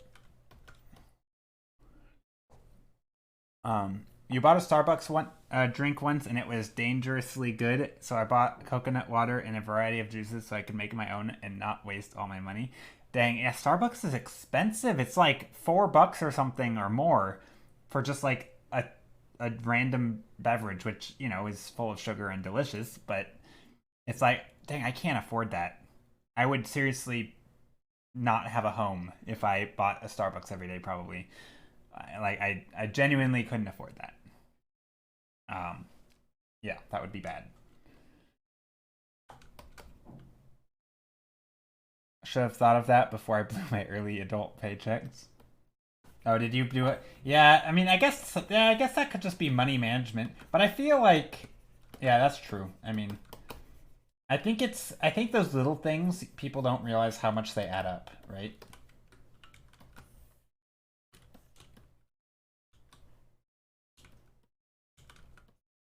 Maybe that's part of it. Okay, so this is above. I guess we could still be looking at it here. So I'm trying to fix the perspective a little bit. And by fix, I mean just change.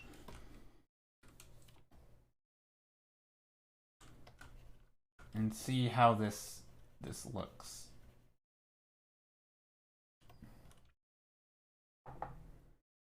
Was mostly just coconut water, kiwi juice, and ginger. Oh, that sounds good. Kiwi. Nice. Okay, so all right, we have the light coming in this way. It's shining on stuff. So what I need like pillars. Not pillars, but I need some things that the light can catch on, right? Also, I don't want that tangent. It can go behind it or it can go in front of it, but not right to the side.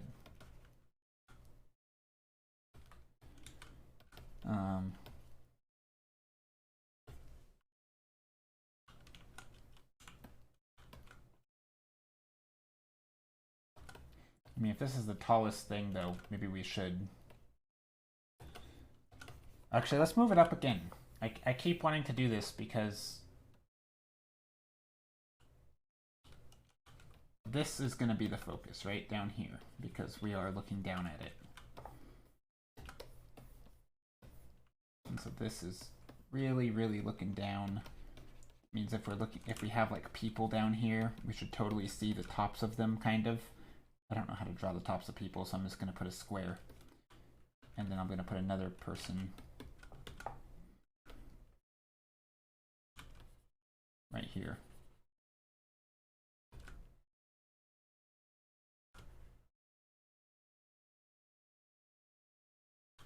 That doesn't look like a person.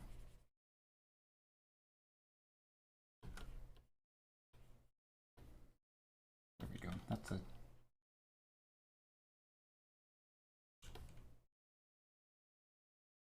Hey, Spiritless Wolf, how are you? But am I wrong for thinking that's not the best advice? Wait, I had someone recently tell me that I avoid tangents too much, and I don't know what that means. I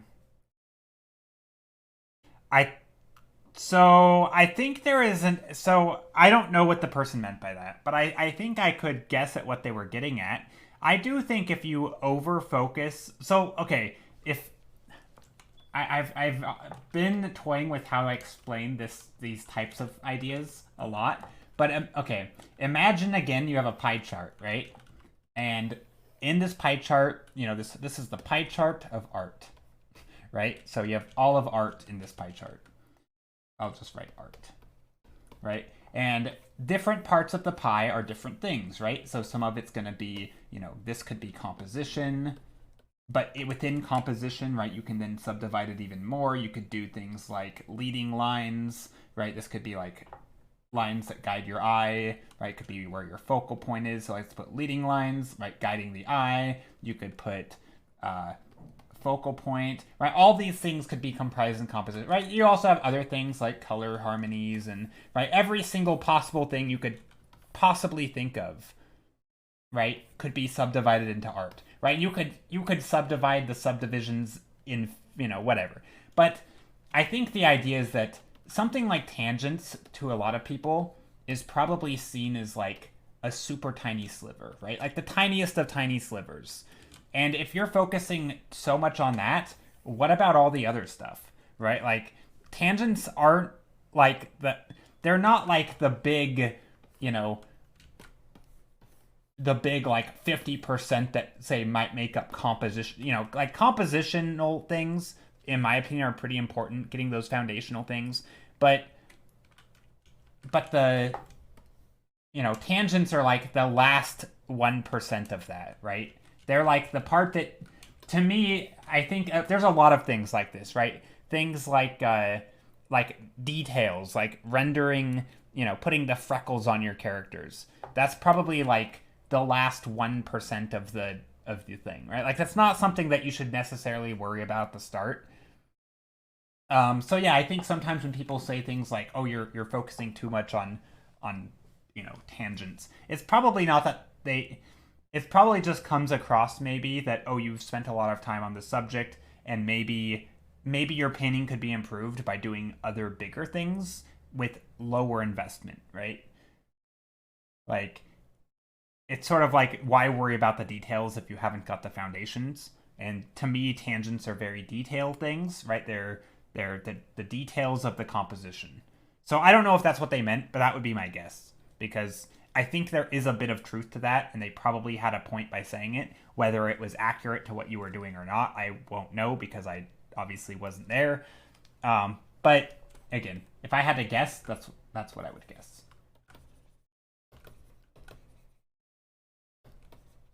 But I also will say I don't really agree with that advice because I think when it comes to learning, you have to over focus on things to beat it into your skull, right? Like that's how you learn to draw things intuitively that look good, is by focusing a lot on those specific things until you can do them without thinking, right? Until when a tangent comes, you just, you know, if I'm going to draw a line that passes between this thing, I'm just going to naturally do it behind it instead of right at the edge, right?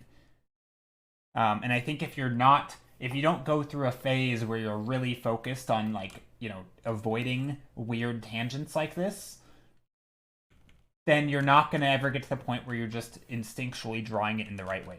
So I don't think it's bad to focus on stuff like that. But I could see from a viewer's perspective, especially if they just randomly joined stream or something, that it could sound like, I mean, I think I remember, story time, and I will do the 5-minute sketch, Vana.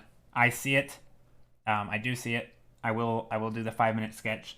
I remember I had joined a stream. I'm not going to say a streamer's name. And they were doing figure drawings. And they were, like, hyper focused on the rendering, right? Drawing the strands of hair. But, like, their basic structure just wasn't quite there. Like, the gesture was... It looked like they had never done gesture drawings and never done any sort of, you know, trying to get the basics down. And there's nothing wrong with that, right? Obviously, everyone is at different stages. But the amount of effort they were putting on the details just felt a little out of place, right? So I could see someone popping into their stream and saying, hey, you shouldn't focus so much on the details, right? To them, they might be like, yeah, but details make things look really nice. And they do, so they wouldn't be wrong.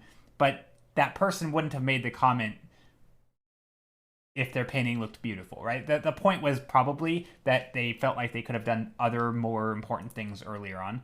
So that's like me reading between the lines in a comment that I never saw, so take it with a super grain of salt. And Gandalf, I am doing well. Thank you very much. Hope you are doing well also.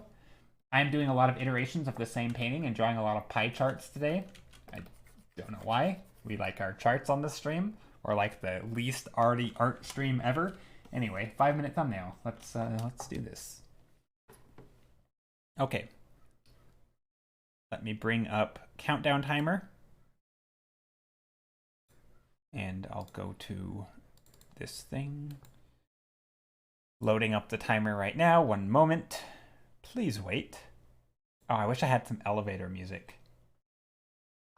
Now, this is the current progress of what I started yesterday. Ooh, let's take a look.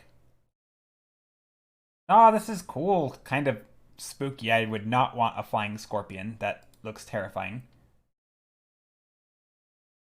How are you, Jay? Wait, you smell smoke now. Why do you smell smoke? Uh-oh. I'm doing really well. Today's been a fun day so far. All right, anyway, I'm going to start on the 5-minute thumbnails right now and see how this goes. Corp equals Raven in English. Oh, nice. Okay.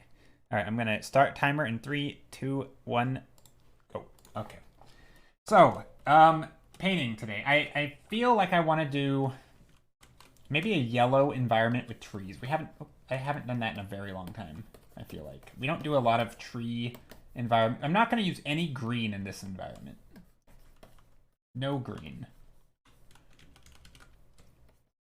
But I do want to paint trees, because we've been doing a lot of architectural-y stuff lately.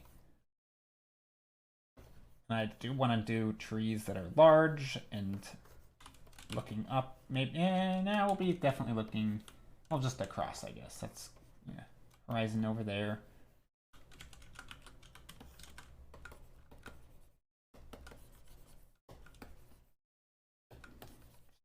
Some planes, so some overlapping shapes.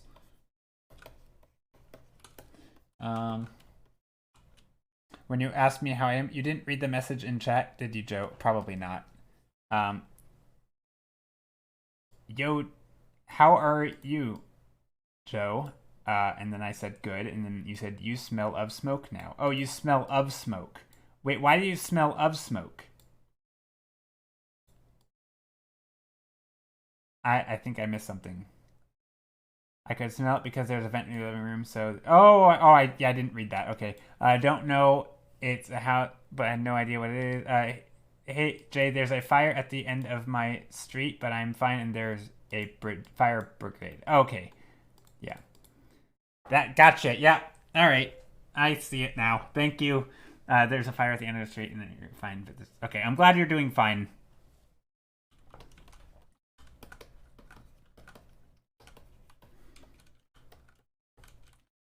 Okay, you know what? Let's not do the crazy, insane tree. I do like the dynamic compositions, but let's focus on if there are trees that can pop up from that part.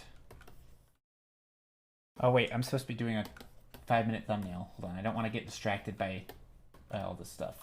By the stuff, I mean totally chat. Just kidding. Chat's not distracting, but I'm just distractible.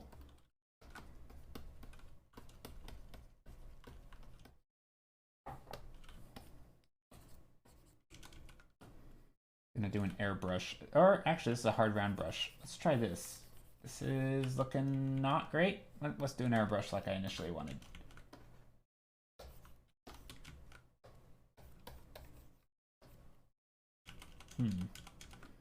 What do I want to do here?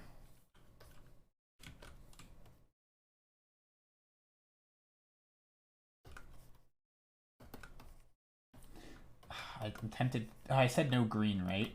Okay. So let's put some purple then.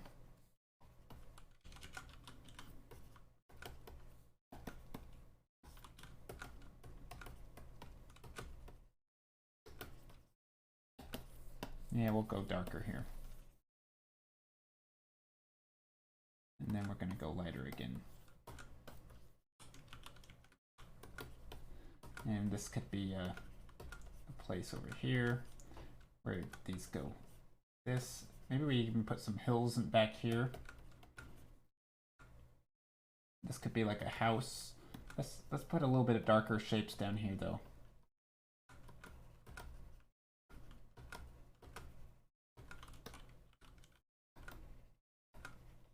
And maybe there's a house on this hill also. Maybe there's a few houses on this hill.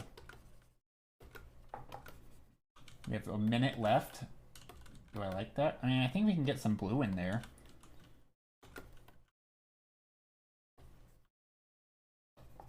Sort of crazy clouds or whatever back here. I know I think at one point I said there was going to be trees in here. I appreciate this talk. I think about what you said, the things you said. I generally don't know if it applies to the comment because I'd have to look over the VOD and what I was doing at the time, but I think I generally needed to remind you not to focus on one thing too much. Well, so there's this concept, and this is the thing that it's hard for me to explain. And I think some like business podcasts and stuff have talked about it, and some just a lot of different things. It's basically like if you want to make, let's say or let's say just like life advice, right? Let's say your life is a mess, right? And you want to make a change that is the lowest amount of effort but biggest impact, right? So like, what is the easiest thing you can do that's going to make the biggest difference, right? It's sort of that concept, right? So in art terms, you know, working on the details probably isn't going to do that, right? Things like composition oftentimes make those big impacts, right? The gesture in character drawing, those make the big impacts, right? Tweaking, adding a little bit of shadow on the muscles isn't going to change a whole lot if the general structure isn't good. So like oftentimes when critiquing, the idea is like, what are the things, like there's nothing wrong with eliminating tangents, but oftentimes there's bigger fish to fry, so to speak. That's a weird saying. Bigger fish to fry. Like, anyway. Thank you so much for the follow. Both Shiro and Bronzochimaru. Hope you're doing well. I see a desert landscape. Oh crap! I got caught up in ranting and I wasn't painting. I'm sorry. Whoever redeemed the thing. 5-minute thumbnail, but we weren't painting for 5 minutes. Yeah, kind of deserty. Kind of something. It does kind of look like rocks back here. I'm gonna just keep continuing on it because I like where it's going, but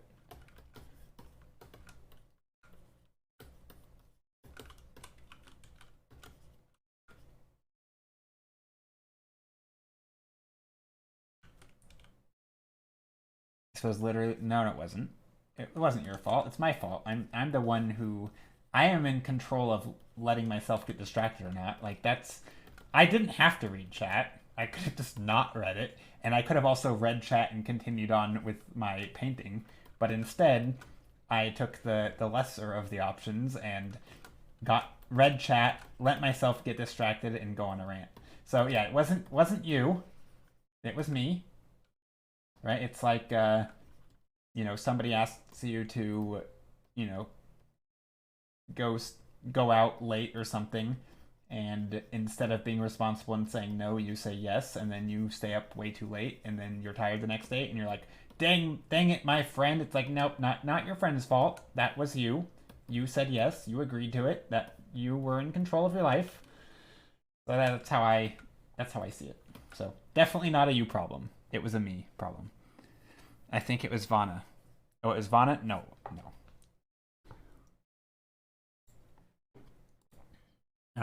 Looks like tree stumps to me. I'd say it counts as trees. Well, I don't really see trees, but we'll just put a big Bob Ross tree in here. We'll go like this. And give it a friend. There we go. No, I don't like that. Sorry, Bob Ross. I mean, trees are cool and all, but maybe we'll put one right next to this.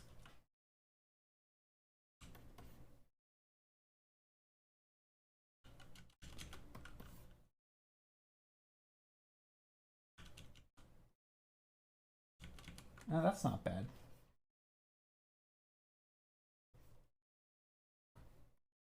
There we go.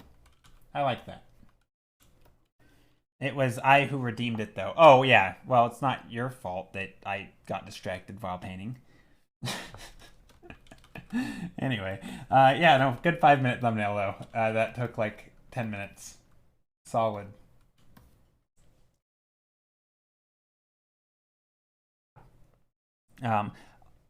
Hey, Observer, how are you? So one thing I've realized, I have these new glasses that I'm wearing, and I can see about as good, but they are a snugger fit on my face, and so they don't fall down my nose as much.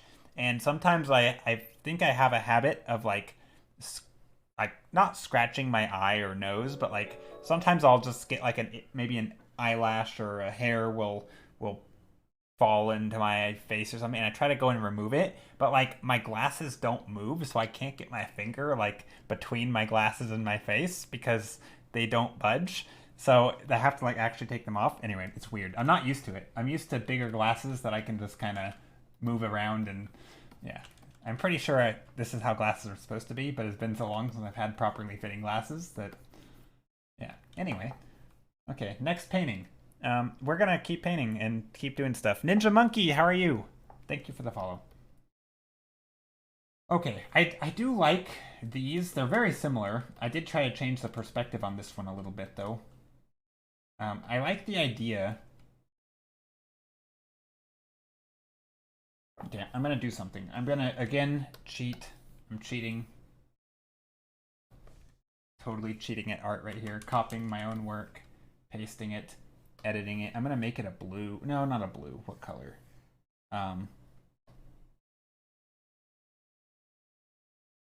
Ooh, I like that color. I like the yellows. Okay, but this is no longer gonna be the same shape. I'm gonna move the shape. I'm gonna move this. I'm gonna try and really change up the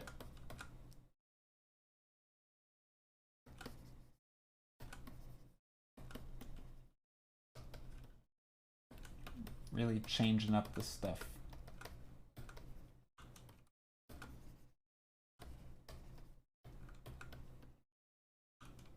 Hey, Cosmic Noodles, how are you? Hope you're doing well. Actually, it hasn't been that long. It's been like 2 streams. But yeah. Hello. How are you today? Happy Saturday. Ooh, let's add these little pillars up here. I do like these bits of blue, so I'm just gonna add those back in, but all along here. Maybe we get some big dark shapes up there. I don't know what this yellow stuff's doing.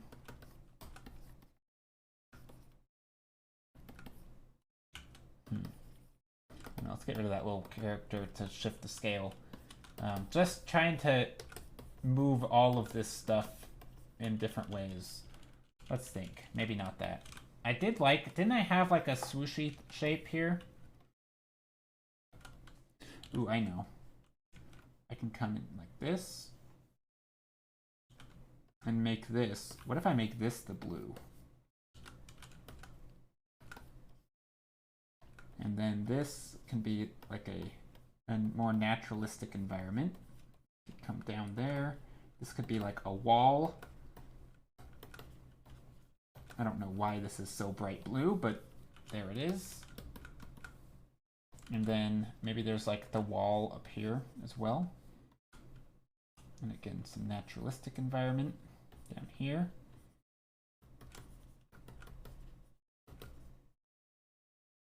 I don't know, maybe this isn't even a wall. I don't know what that is.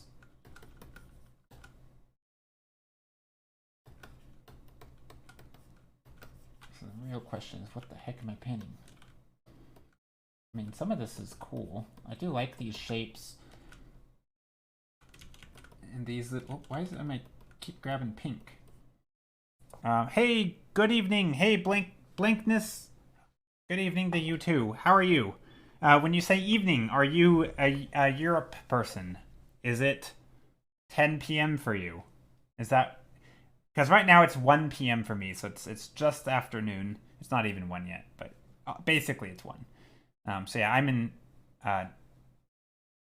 west coast of the U.S. I had to figure it out. I don't know why, but before I say like, I think it's because I live on the east side of the state on the west coast, which always confuses me. Again, going back to like the thing I was talking about earlier with like the parts of speech, it's hard for me to remember those things. And same for like north, south, east, and west. Well, not north and south. Those are easy.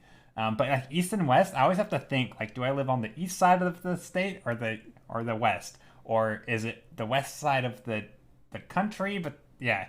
Anyway, I have to like do like the north. I have to like repeat it to myself like north, south, east, and then west, and then I'm like, oh yeah, I'm on this side of the state, or of the that side of the country. Anyway, I don't know if you guys ever have to do that, but I always feel like some people are so good at directions, and I am like, it's hard.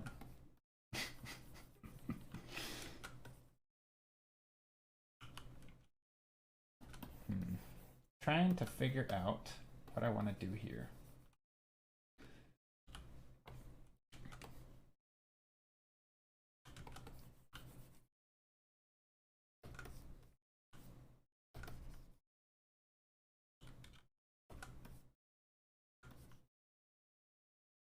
I live in EU West. Oh, here is 1 hour earlier.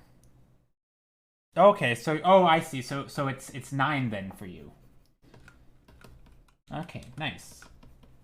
Well, welcome.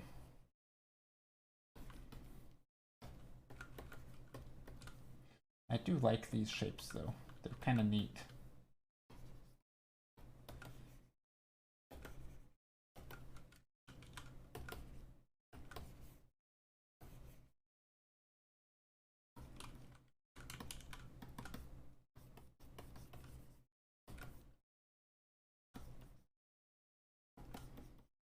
I feel like this could be like a patch of flowers. So like we get this little strip of these flowers and different things. What's your favorite American plate? Oh gosh, I don't know. What even counts as American food? America just steals food from other places. Do we even have our own cuisine? I don't know. Gosh, I'm not much of a foodie. I like most food. I mean, most of the food that I eat is like Mexican food. So it's not even American food. Red Velvet is American, I think. Oh, okay, that's a good one. But, I mean, I'm not even a big I mean, I like Red Velvet, I guess, but I don't know. I like all cakes. Anything that's cake-like is pretty good. So that's... It's weekend, no need to sleep on time. Hey, Teltar, how are you? I got confused for a moment because there's somebody with the name of Talthar, and I thought that was them because same number of letters. But yeah, how are you, Teltar? I am watching with my cat from Norway, so it's 10 p.m. here. Nice. Norway. Very cool.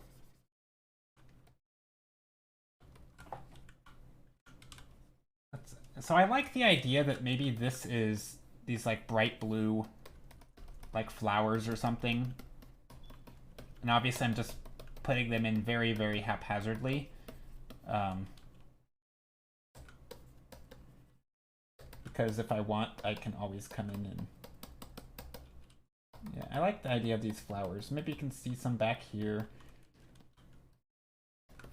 Okay, so that's a fun one. Okay, let's vote. Let's do a voting for the thumbnail that I'm going to work on till the end of stream. Is apple pie American? I don't know. That was violet water. I mean, it could be violet water. Could be violet water. That's the beauty of this. Pecan pie or pecan. Is it pecan, pecan, or pecan? Wait, pecan, pecan. Pecan. Pecan, pecan, pecan, or pecan. How do you say pecan? I think a lot of people say pecan, and then a lot of people say pecan.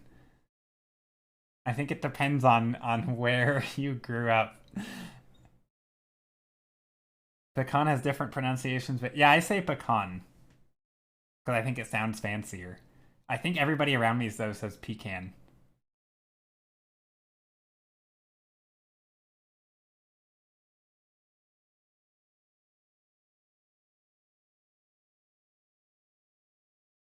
It's awfully sweet, but oh yeah. Do you want a poll? Oh yes, please. Would you like to make a poll? Let's do one with 7. So we'll get rid of one of these. So we'll go 7.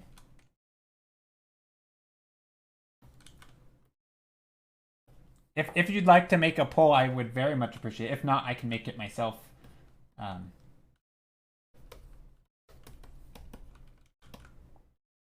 yeah, I guess while that is happening, I will decide on which one of these to get rid of. I guess we'll get rid of number 8. Sorry, number 8. You will be missed.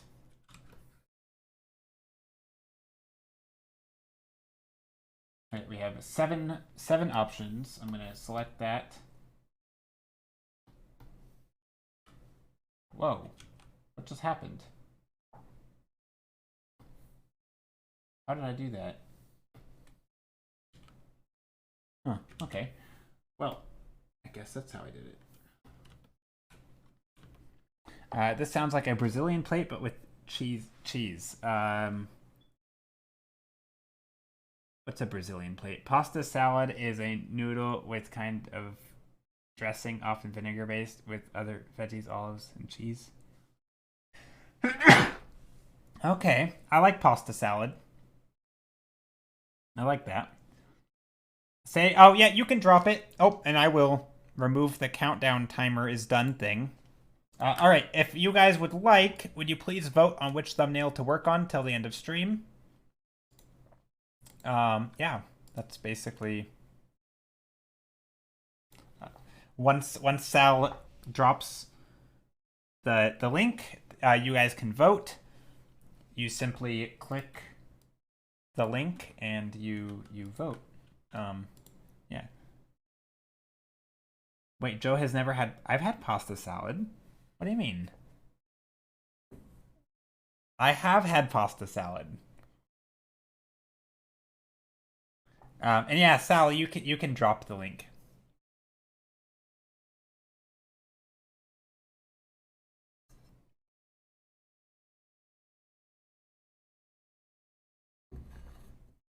All right.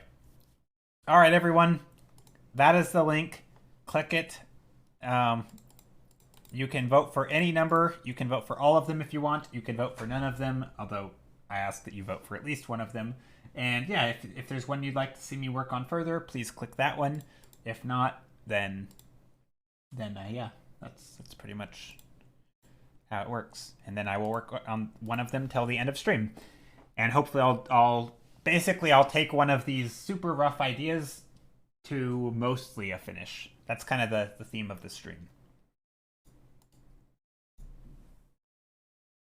All right. And while that is happening, I will save this. I will drop a screenshot of this in Discord to save it, because I like to save all of the paintings that I've ever done in my Discord. So if you want to see that, you can also join Discord. But I always say this at the worst time, because this is when things are being voted on. So don't do the Discord link right yet. Thumbnail archive. There we go. There's that. File, save this as a JPEG. And then I'm going to save this. I think I'm way behind. Ah, you're okay. You're okay. I think you are a little bit delayed, but that's pretty standard, I think. I don't know. Sometimes I think it's my internet. Sometimes I think it's others. Yeah. I wouldn't worry too much about it.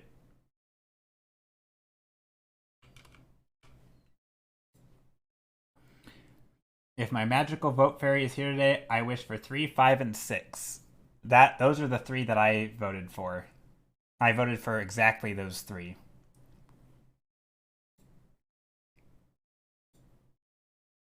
Yeah, 3, 5, and 6. It looks like 6 is winning. Dang, almost everybody has voted for 6 so far. There is a type of toast. It's served cold. It's called macaronis, but people don't tend to eat cold pasta in Brazil. Istria is a weird plate. Yeah, we have a cold pasta. It's pretty amazing. My mom makes it. I don't know what it's called, but it has pasta. It has different types of cheese. She cuts up different cheese chunks. I think that it has like might even be like a mayo base or something. Mix some mayo into it and some different spices and pastas and various things. So maybe some onions. It's really weird, but it's delicious. And it is cold, but it's supposed to be cold. It's a cold pasta dish. It's pretty amazing, actually.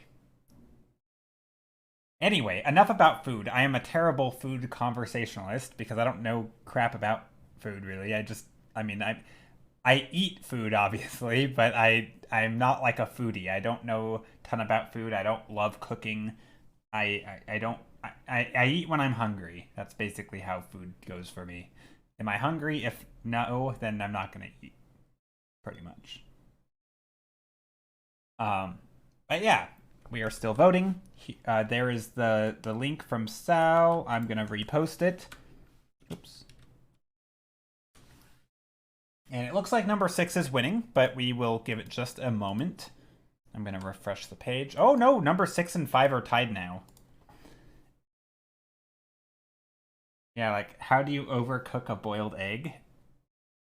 I came around at food time. Hey, Rona. Yeah, food time and vote time, yes.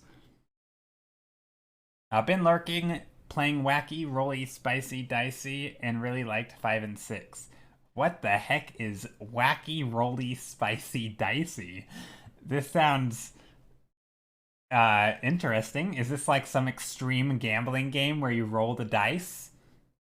This is like the people on a street corner slinging dice. Is that the proper terminology? I don't know. I'm not sure what I'm saying. Love how I keep painting stuff randomly or pinning stuff randomly. Are you pinning stuff? I call D&D wacky, really spicy. Oh, you're playing D&D. Okay. But yeah, last call for the voting. Looks like number 6 is winning. No, never mind. I keep saying that, but it's not. 5 and somebody break the tie. For me, break the tie. Vote for 6 or 5. The first one to receive the next vote will win. So if you actually, that's not fair, is it? No, it's not. I take it back. I rescind my previous offer. We're gonna do a proper tie break. Poll.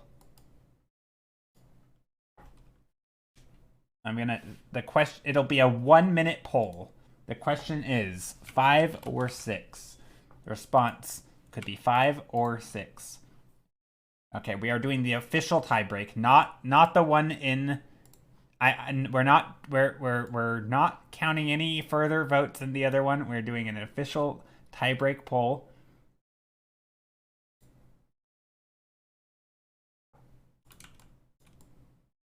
Between these two. Poll is up.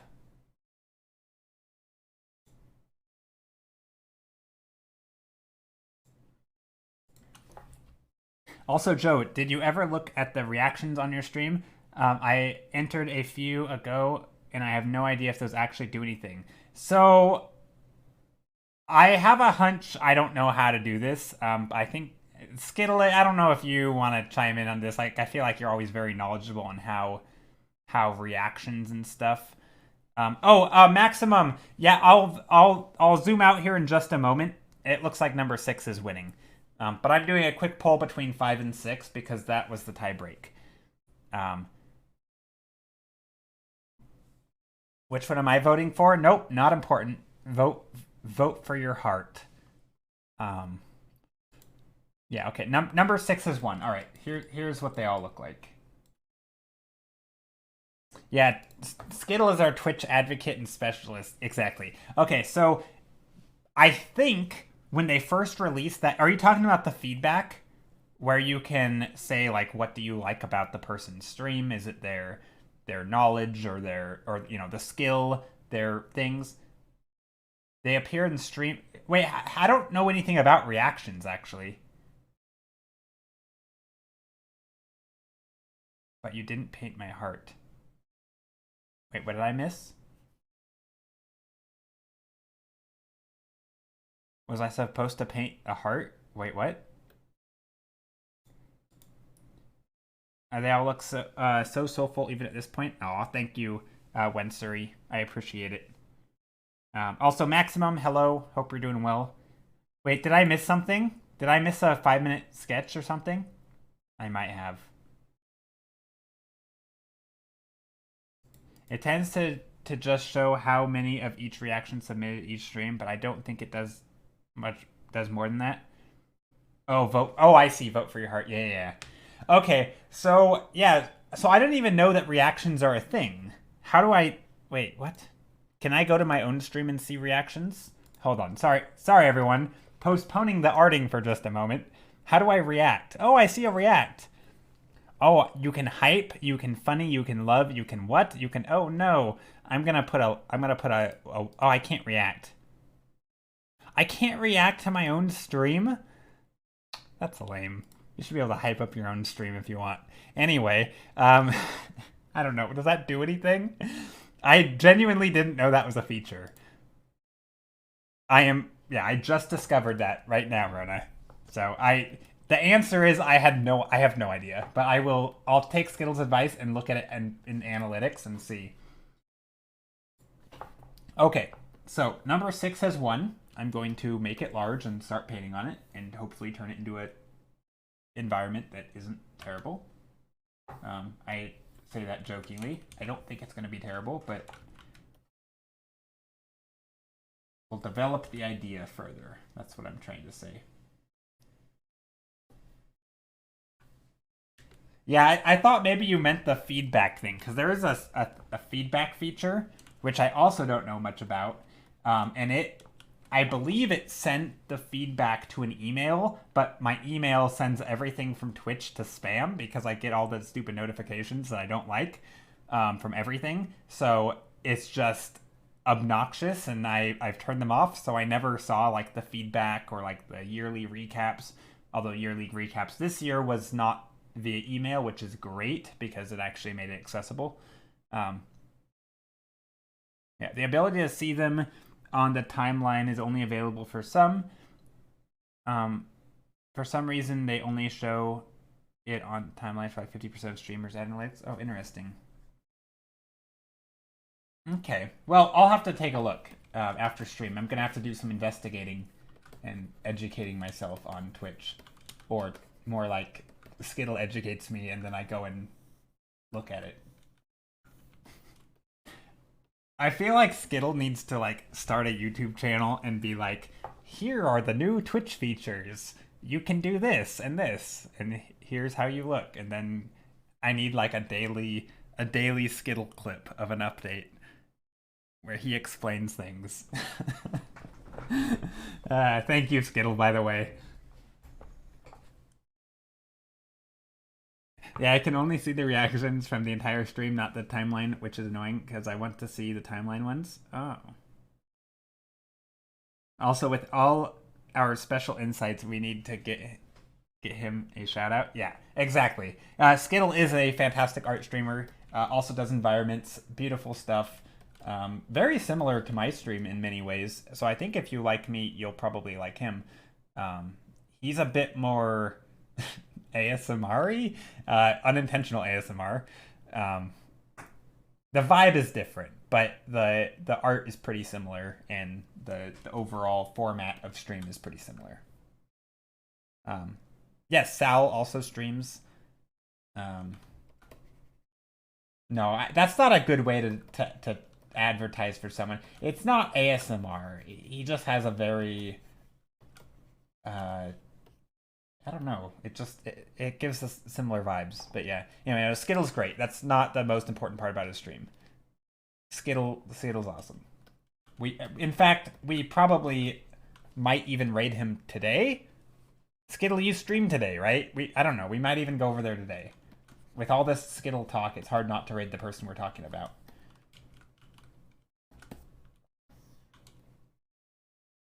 ASMA art. He is chill and has a calm voice. Yes, exactly. Exactly what Rona said. Okay, so these are some trees, but let's spruce them up a bit. Let's come in here and we'll add some structure, some fun color. Maybe not. Hold on. Well, let's actually hold off on that. Let's do the foreground stuff.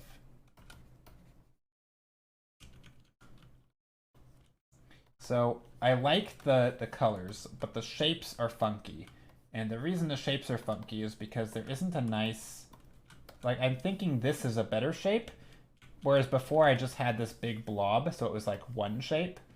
But I think by splitting it up, we can actually drive some of that perspective back. So this could go further back. This can go further up. We can actually go behind the tree. So this goes all the way behind the tree, like, so compositionally we have like this shape, right? We have something behind the tree, then it comes back. So we can assume that it's a curve, but maybe the curve comes a little bit back there. Something like that could be nice. Just a little path. There's not a lot of value variation, so I wonder if I can't put some of that back in there with these little dots.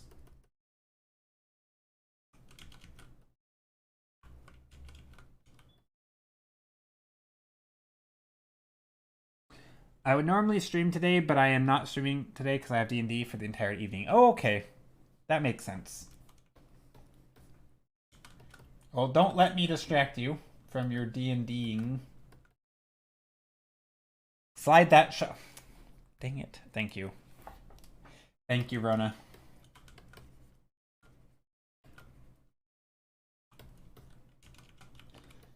Alrighty. We have these flowers. I know I do a lot of these flower things, but let's come in here. Okay, I'm making this black and white. You guys can't see it right now, but I'm trying to get the vibe of this thing right first. Before I move on to any details, I want to get the values, the overall mood of the painting.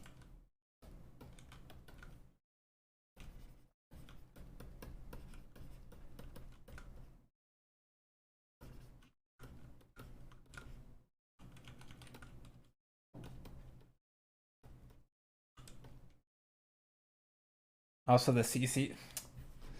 I'm so behind. I am, and the title, the titles of the things, the song, whatever you call it. I didn't even properly set up stream today.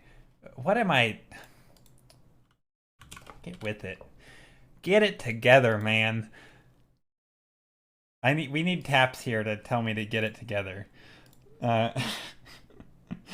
Anyway, there we go. I think everything should be set up now. If you needed or wanted captions, they should be on now. Although if you needed captions, you're probably not here anymore because I didn't have them on. No, that would be channeling taps, true. Tis all good. Currently on a small break. We'll go back to the spicy dicey now, though. Shall be lurking as usual. Also, thank you for the shout out earlier. Yeah, no problem, Skittle. Thank you for being here and being such a good part of the Twitch art and just art community in general.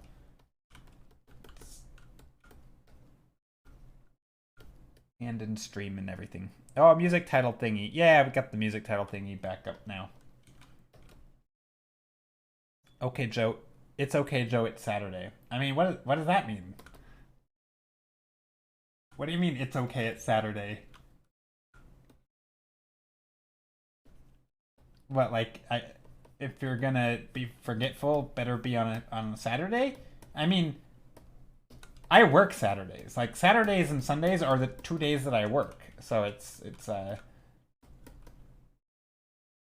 yeah, I don't know if that really nobody. Yeah, but my weekends are like some of my busiest days.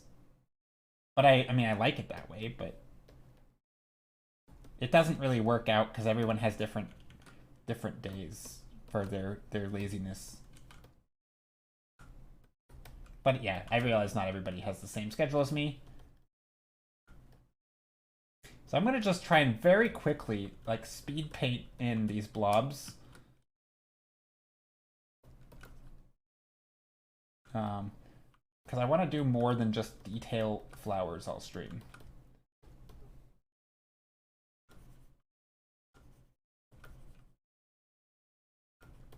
But there is a niceness to adding in this texture and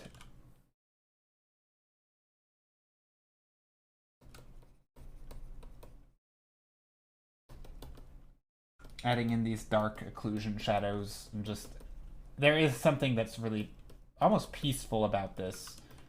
And then some of these flowers up here. I'm not really painting each and every flower or anything. That would be ridiculous. Don't do that to yourself, please. Unless you want to.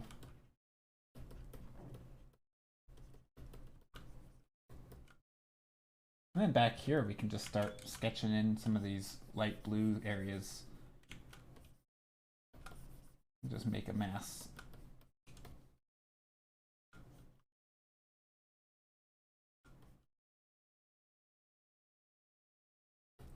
Okay, so now we have that. Maybe we can get some other colors in there.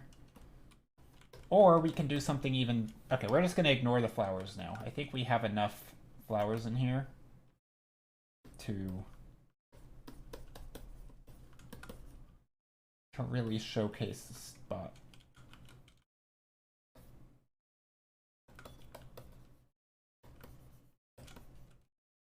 Okay, so now what is this space? What's going on? Maybe there's a village or a I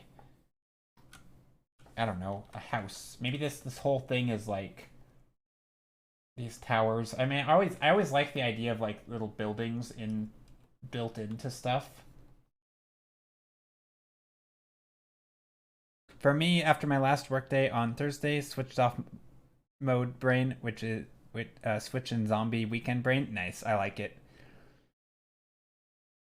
Maybe that's why I can't get anything done in the weekend.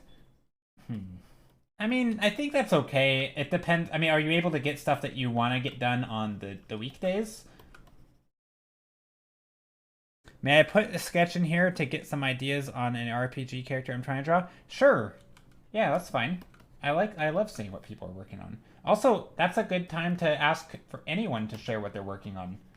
Not just Basilisk, but if anyone wants to share any work they're doing or that they have done, yeah, please do share. Okay, this painting is getting very samey to stuff that I've done a lot. I want to switch it up. How do I do that?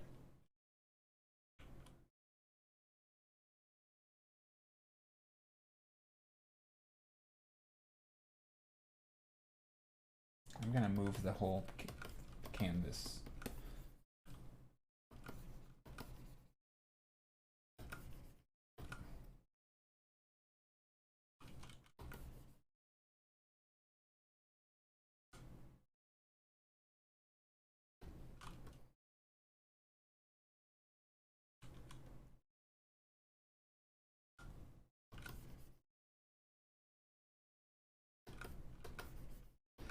Nope, only the bare minimum. Okay. Yeah, I mean, I think if you're not doing the stuff that you want to do, then that's a problem. Um, yeah, I guess maybe having stream days on like Saturdays does. There is something about waking up and doing something like even if it's just for a few hours, somewhat productive. I think there's something to that. Although I don't really do that by choice. It's more of just the way things are because of my work schedule.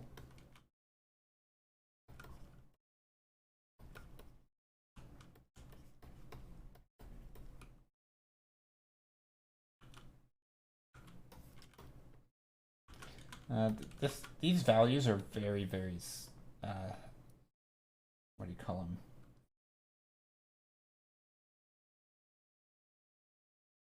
They're very, very not extreme. I think I need to push it a little further.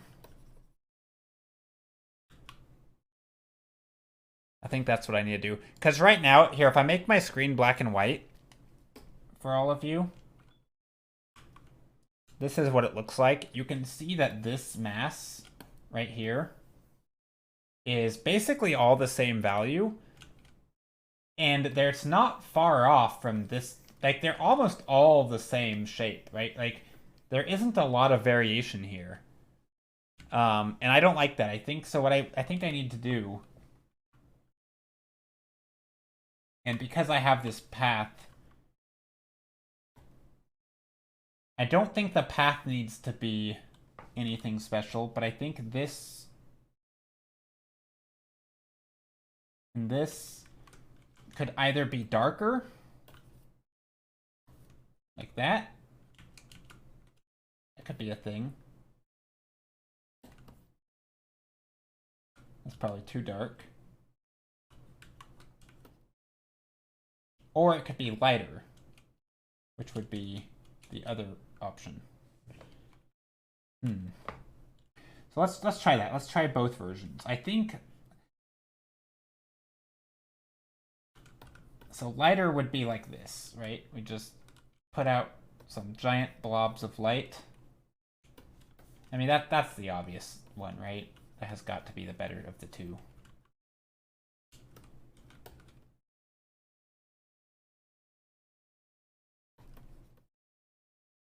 And then in these blue dots, we can really crank up the brightness back here, right where it's supposed to be in light.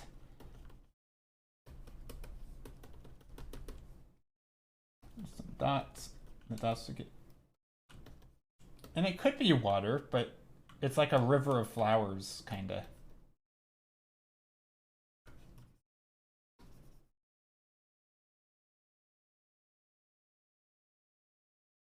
I guess I could speckle. And 1 second, Bastos, I see your art. Let's take a look. My art, oh, this is saving here. Let me switch to that so you don't see the saving thing. Okay, so this is what I'm working on, but let's take a look at yours. All right, it's a subject I'm not used to, and your visual library is limited. So it's supposed to be sci-fi cyberpunk themed, but she's kind of a high-tech scholar and now hacker who is traveling through space. So far, she just looks trendy and has a computer. I need ideas what I can do to make her more sci-fi. Okay. I will take a look. And Philippe says, or Philippe Regis. I love how you always use the lasso tool to build this grassy shape. Yeah, I like the. I mean, I think it's good to build grassy shapes early on. I mean, or like fix problems. I don't always do it, but sometimes you just need to add in some shapes because things don't read. So it'll be like it's like I was essentially outlining shapes that already existed. I don't really like designing with the lasso tool. I have a harder time controlling it and getting things to look right. Some people will do all of their design work with their lasso tool, so they'll just do things like they'll just start their painting with shapes, and I don't like that. I think it's hard to manipulate it.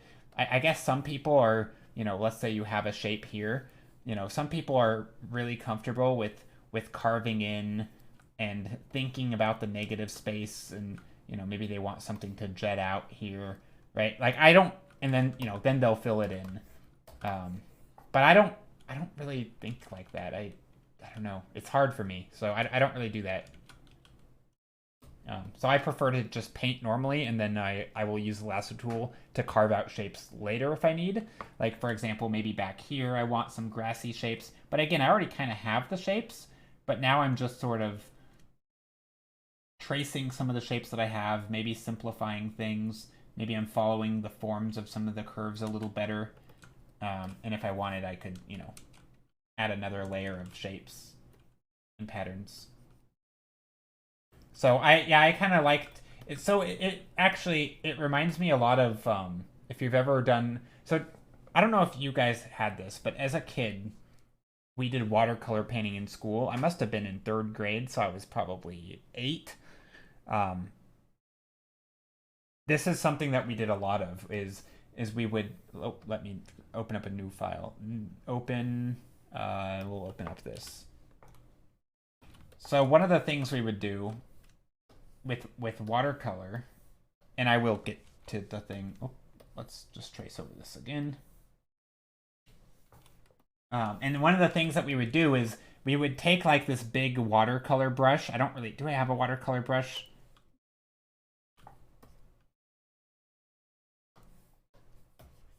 Yeah, here we go. Okay, so what we would do, we would take a watercolor brush and we would paint stuff. So we would just sort of put in this is a weird brush. So we would put down our blob, right? We would wet our paper. Gosh, this brush is so weird. It's lagging. Oh gosh, this is going to be a hard one to show. Is it ever going to load? My hand's been off of this thing for a while now. Uh-oh. Oh, here we go. Okay, definitely.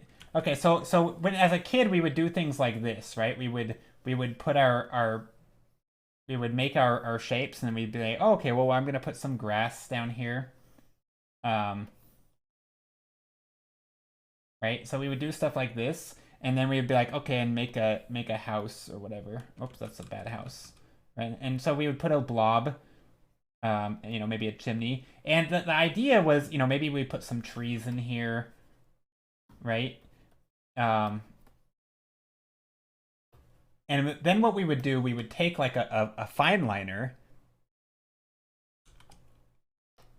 Wait, so we would first put the watercolor on the page, and then we would let it dry, and afterwards we would come in here and we would trace things. So we could trace the little blobs that we've made accidentally, right? We could trace them, whatever, and we would make things like trees, right? We would just add little lines to them, right? Trace stuff.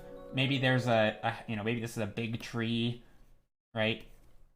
And so we would just add these little lines, and maybe we'd go like this, right? And we basically trace the shapes that we've already made, and we would help ourselves. It actually gave it quite a nice look, and this was, we were kids, so it was just kind of a fun way to do it, where you would trace these shapes, and obviously these don't look like trees, but, they actually looked more like trees when I was a kid than what I'm doing now. But so that's kind of what I'm doing with this. Or, maybe there's a shape where it looks like a cloud, so you make a cloud, right? And you're kind of using the natural watercolor edges first. That way, maybe you want this to be a house, right? And it's like, okay, well, here's a house or something. Anyway.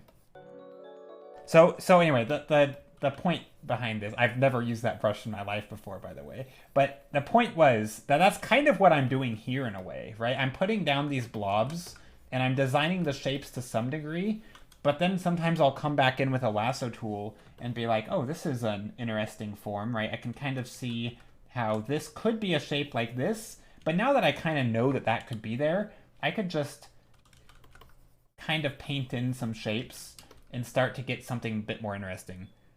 So that's kind of what I mean, it's not quite the same, but it's a similar thing to that. Okay, now to Basilisk, who I've looked. Yeah, okay. Um, rebuilding what's already defined. Then yeah, exactly. Yeah, I will get to your thing. Okay, so numbers and things. I love this Basilisk. Yeah, I am not good at character design, and I would probably, if I were to do a character design, I think I would probably try to do like the full figure design, work on, silhouettes and all, um, just so that the vibe of like the design reads as something, and then I would start zooming in and working on the more nuanced stuff. I don't really know how to get a portrait of a character to look like a cyberpunk sci-fi themed and has high-tech scholar and now hacker. I mean, other than to play on some tropes, things like glasses, but maybe you make the glasses cyberpunky, right? Maybe you'd have, things like whatever the cyberpunk equivalent of a book bag is, right? Maybe it's like a laptop case, but again, you make it cyberpunky. Maybe they have all their favorite, whatever the nerd culture is. Maybe you plaster their laptop case and their book bags with these stickers because they have this vibe. Like things like that could be fun. Um, Sophie Sosi. How are you, Sophie Sosi? I don't know if I'm saying your name right. Hope you're doing well. So that might be something that I would consider is think about like what sorts of things would this person have, and then you sort of turn them into the cyberpunk and sci-fi versions of those things. Like what does a what did you say they were? Let me go back and reread your description. A high-tech scholar slash hacker who's traveling through space. I mean, I guess it depends on what kind of hacking they're doing, right? If you're just thinking like cyber stuff, like online, but I mean, like sometimes there's like hackers in real life oftentimes, well, or it depends on the type of you're doing. Sometimes there's also like the whole profession of like a penetration tester who will sometimes like a mix of hacking and social engineering, where it's like they might even come with like a little bag of things, sometimes like lock picks or various, like a hard hat, like little disguises, or and of course they have all like their tech stuff, like maybe a Raspberry Pi and various things to plug in to whatever devices and just whatever tools they might use. So maybe like a whole bag of hacker tools, if they're going on location. Maybe they, I don't know. Just I think thinking about things like that. That's what I would do, right? Just basically start asking questions about this character. Like, what do they need when they go hacking? Maybe it's built into their suit or something, or their equipment. Um, I mean, I think it also depends. If you're writing like a story, for example, like you could just show this character just lounging in their lounge wear or whatever, and they don't need to look like a hacker at all, right? Like, does a hacker really look like a hacker on their day off? Probably not. Um, so yeah, I don't know. I don't really have good advice other than just those random thoughts that maybe will change how maybe it makes you think of something. I don't know. But yeah, I don't really have any advice. I like how it's going though. But yeah, I will say I don't know if she totally reads as like, I mean, I guess she kind of reads as like a hacker, I guess. I mean, you put the computer there. Um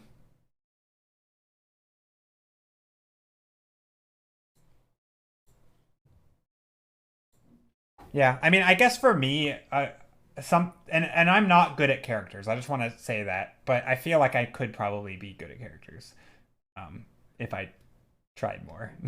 But to me, characters, a lot of it is those like personal touches. If I think about what in real life, what really gives somebody that sort of their personality, it is the things, it's their passions, right? It's their interests. And if you think about like someone's workspace, right? They have all those little things around them that they like. Maybe it's action figures, little figurines of things, right? Maybe it's a poster on the wall. But I think if you talk about portraits, right, it could be having a necklace or a thing that shows something about them, right? It could be a tattoo, right? You don't. Not every character needs to be tattooed up though.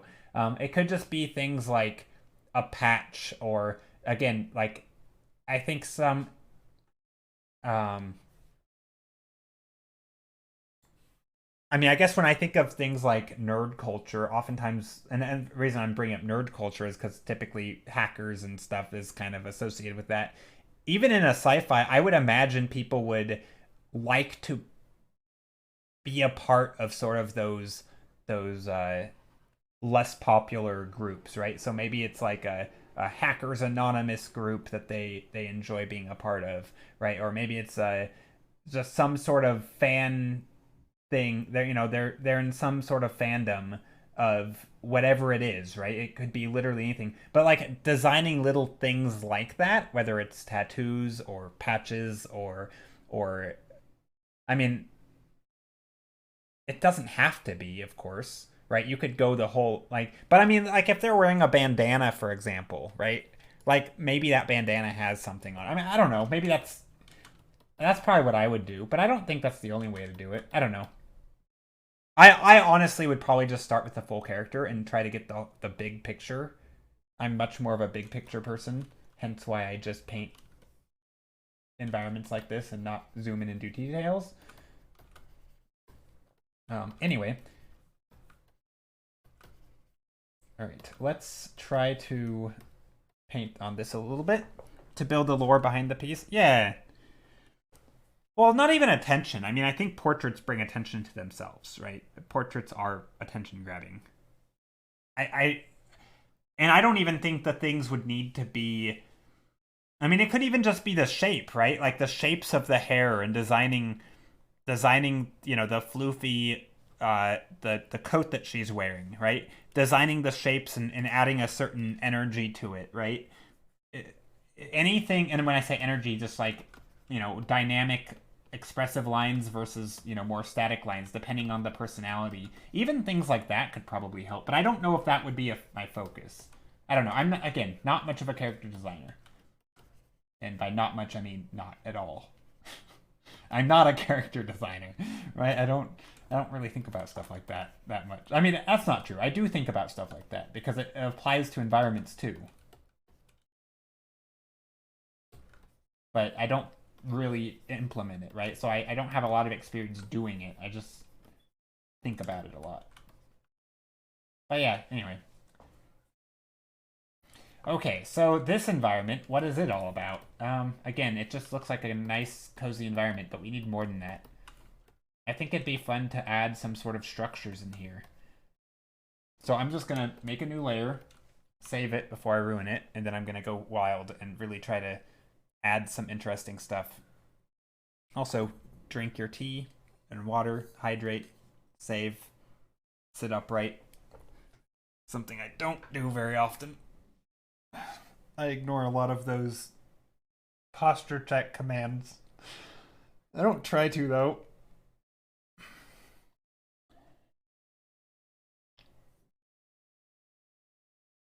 All right. Time to art.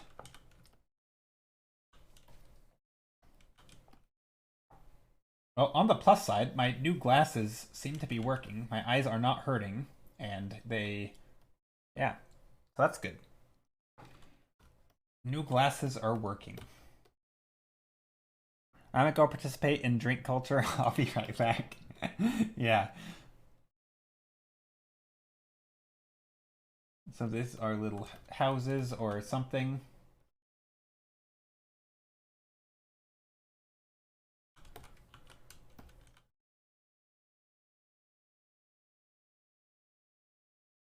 Okay, the shapes of this is not good. That's what I'm getting from here.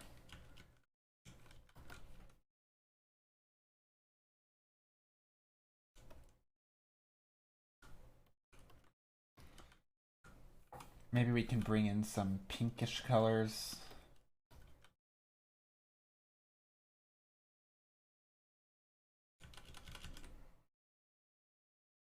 Just kind of doing some little designs around the trim. Maybe there's some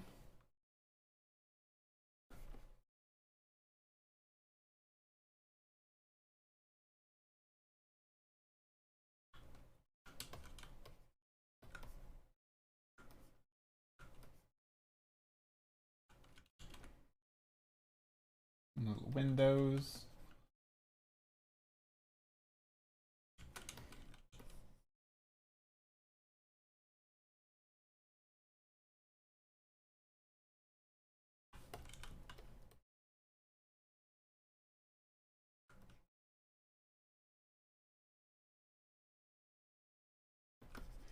Maybe there's some...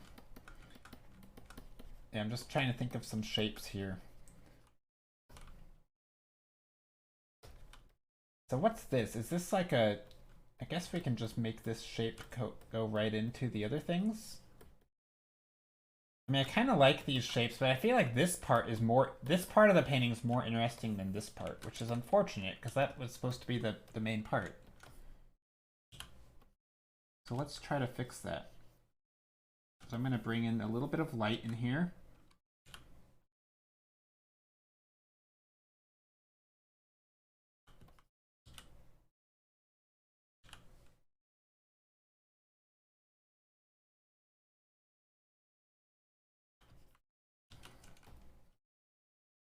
No. No, no, no. Do I really want that like that? I mean, I do feel like these should be lighter on top. Kind of...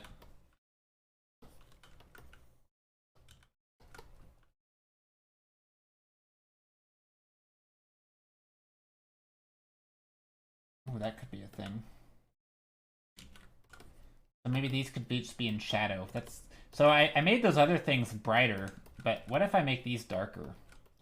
Just to help guide the eye. And then I'll maybe make these, I like the shape of this tree, how it has these, like, these things. So maybe I do the same thing over here. Just kind of add some of these shapes. Maybe even the shape and patterns back here. I know they're hard to see because the neon color and the values are the same, but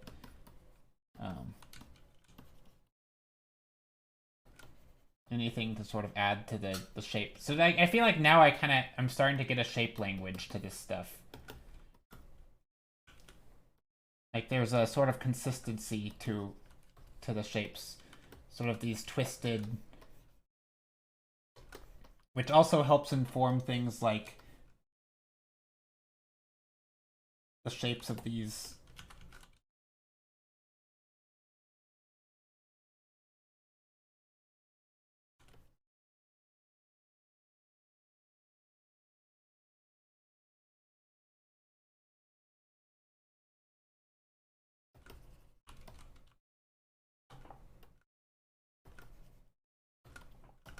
Something like that, maybe. And then this could be underneath, so we'll make this darker. But also, what color is it going to be? So if it's darker, let's see, we definitely have like this warm light from above. So let's make it darker red. So not like a darker, what do you call it? Like a cool or a warm dark. Because the tree is brown, warm light, it would make sense that we would get... Maybe I went overboard on the darkness there. I returned with orange juice. Nice. Orange juice is good. I haven't had orange juice in a while. I've had an orange though, recently. I had like an orange yesterday. Thai tea. Thai tea or chai tea? Or Tai Chi? Twinning chai tea. I'm gonna assume it's chai, but it could be Thai. I don't know. Thai. Oh, what's Thai tea? It's orange. Twinning. I didn't know there was a Twinnings Thai tea. Wait, is it like an herbal tea? What kind of tea? I'm confused. I didn't know this existed. I didn't know this existed.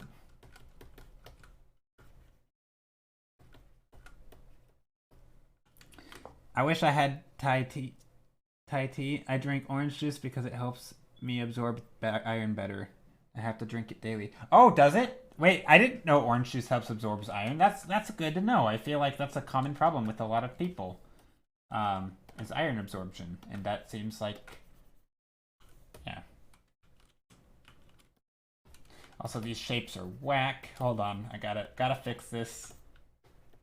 Ooh, I like the idea of knots in the tree. Knots are a good spot to put. Yeah, that's one for the Google later category. I mean, I'm not doubting you, but you know, before I implement, before I feel like I do things health related, I or diet related. I mean, orange juice is just delicious, so it doesn't hurt anyway. But always good to double check. I feel like diet stuff online to me is like, well, let's Google it. Yeah, I've grown to enjoy the flavor more, but I'm anemic and had to get a blood transfusion. Before I left the hospital, they prescribed me daily orange juice. Oh, that's cool. Okay, good to know.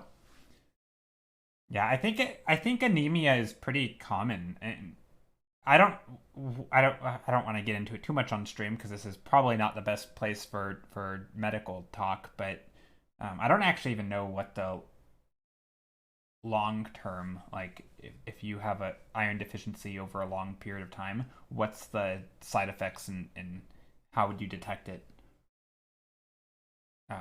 It's black tea, and when you brew it, it's got an orange liquid with a smooth, mild flavor. Oh, okay, interesting. Okay, I'm gonna hit the bed. Bless you all, and may you all have a lovely weekend. See you, Sal. Take care, and thank you for being here.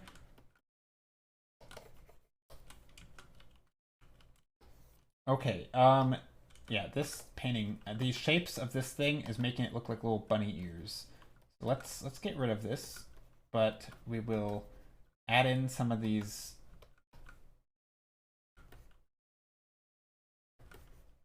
little branches in other places like that. There. Now it's just more of like a little, but it wouldn't be complete without some of those in the background too, because we have to show that it's not alone. Gotta get those repeating shapes. But no, because that is not matching the shapes that we just decided on.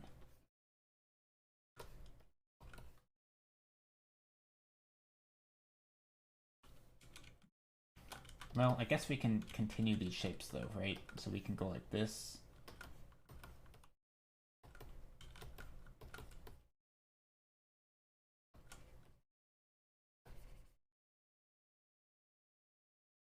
Does that look okay? Not really. Okay. So if these are doors, maybe we have like a little door here. I'm just gonna make some hard edges. I feel like any sort of intricate pattern in here would look really cool. It doesn't need to be too intricate.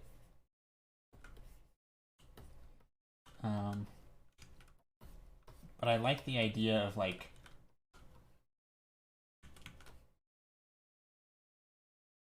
these things that come up underneath the wood structures to like almost like the house is built up in here. And then maybe these are painted so that the texture of the wood is like a yellow. I don't know. I'm just kind of making patterns of color and light.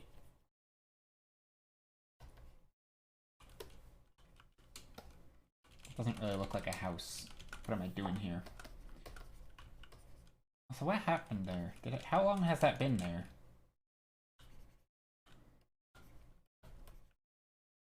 This is where I should have put more focus on the silhouette, because right now the silhouette is not looking great.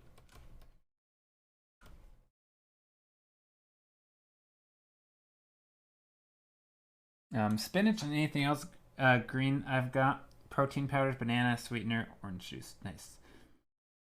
I wasn't trying to get too into it. I just think it's interesting that orange juice has that benefit. Yeah, no, I do too. I do too.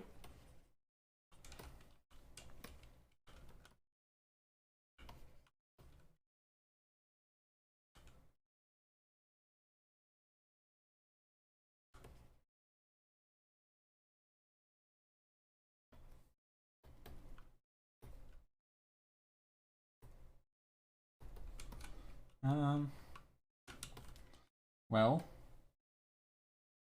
there's no color variation here, really.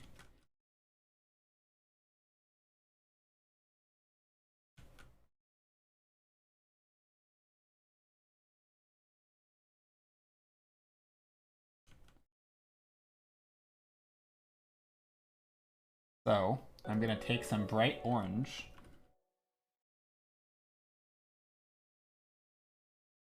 And just make these little shapes here. There. I don't know, does that work? I love your artwork. Aw, thank you. So yeah, I think that kind of works for a little place. It's something.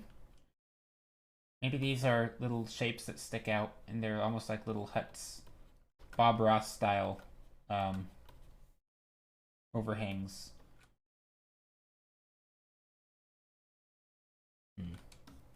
Yeah, probably not the greatest building design ever, but you know what? It's kind of, there's something fun to it. Maybe there's other little ones over here. And maybe there's, I don't know. Landscape art. Thank you, Twitch. Yeah, so there's a couple of us who do environment art here on Twitch. Yeah. Also, okay, one thing I'm going to do, because this is getting out of hand, is I want to add in some light that actually looks like light. I think the issue here is that the background is too... So what I'm going to do, and this might be a terrible idea, but just... I'm going to color balance this. I'm going to take the shadows. I'm just going to shift stuff towards blue a little bit. And cyan. No, I'm not. I'm going to edit tonal correction. I'm just going to drop the lumosity. I just want to try something. And then I'm going to come back in with a color dodge with like an orange or yellow. Sort of that yellowy color that I had. And see if this will work. Yes, we were alone. Yeah, though there's a few of us. And we'll raid somebody who does environment art in a little bit. Once we're, in like an hour.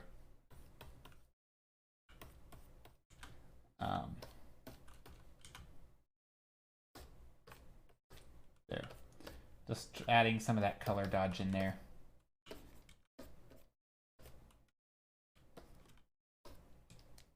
Maybe we get some of these lights on this side.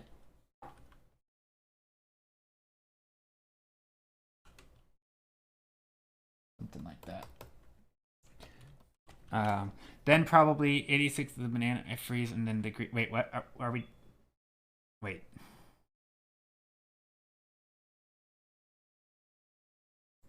Or are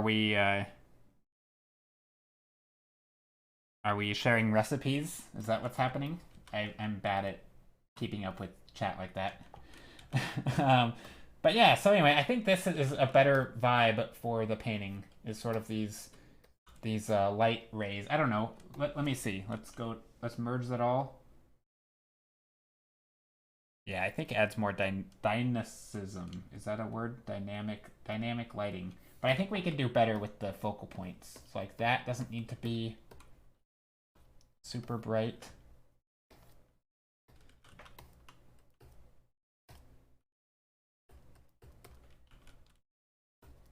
I don't know, just messing around a little bit.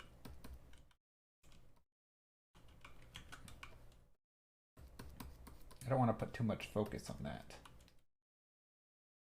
We were talking about smoothies? Ah, I see.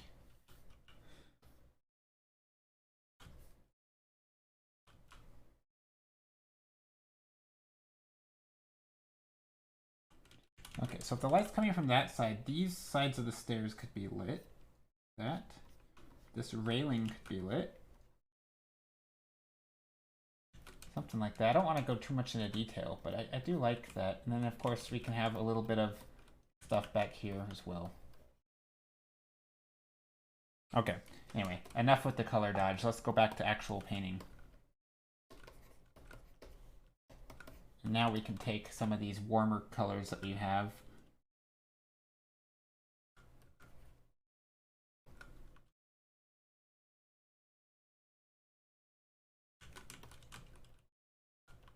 add some up here. Just some scratches in here, sort of some different textures. I don't know. Maybe I don't want to go too much into texture and detail in this painting. I think we're just going to leave this as a super simple sketch. I wonder if there's something we can't do with the flowers, because right now we have these nice flowers. Maybe we'll put them in little clusters over here to add some of that blue in there. So wait, Athemos, do you do environments when you say we are alone? I assume you also paint environments. And if you want to share anything you work on, please do. I always think these look great from the thumbnail, and then you add a whole new depth and vibrancy. Yeah, you can always add more color dodge. No, I'm kidding, kind of, but not really. So a lot of the times when I do those, like adding color dodge and stuff, that also, do I like this shape? Not really. Sometimes I will actually tone back the colors first, though. Like I will kind of make everything a little bit more gray. And sometimes I do that just because it helps make the color dodge look more vibrant. So it's not always just like, oh, like it's not always just me making everything more and more vibrant. Sometimes it's me making parts less vibrant first. And I think that's an important part, because if you're just working too saturated, like if you look at these colors, these are still very, very gray. Like some of these purples and stuff, these are extremely, even the saturated part is very desaturated, right? The only saturated part is like the direct light, right? I have like this orange is very saturated. Some of these yellows are kind of saturated. And otherwise, some of the purples, no, everything else is pretty middle of the road. So yeah, I really don't have that much saturation in here. In fact, I might actually go back in and saturate parts. So for example, if I were to duplicate this, I'm just going to test this. If I go saturation and crank it up, right, I could do a whole lot more. I mean, obviously I'm not going to go like that, but I could go pretty bright in some spots. Right, and maybe I want to try it. Maybe I say, oh, what would happen if I did that? What happens if I remove some of the saturation, say the foreground, maybe some of the lighting here? It could be fun to sort of selectively remove parts.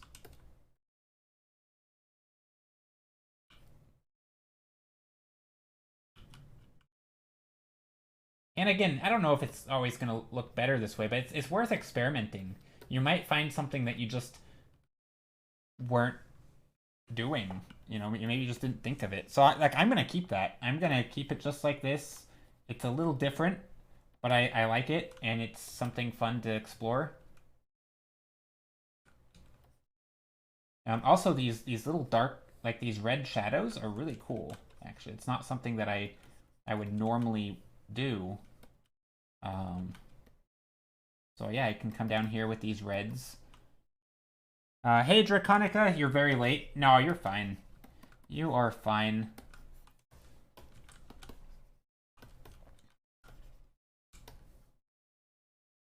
Oh yeah, that's something. Maybe some of these green things we could, I don't know, do we want like lots of greenery around? I don't know. Gotta think about this. I'm actually toning back some of the...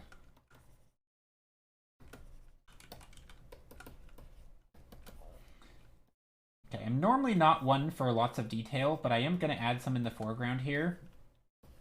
You're right. A wizard is never late, I suppose. Exactly. Green and purple. Yeah, kind of green and purple vibes going on. Yeah, for sure.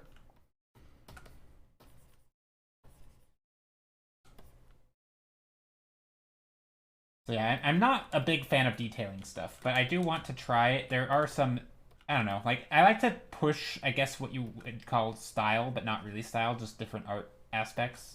Gonna put some little tiny grasses in here.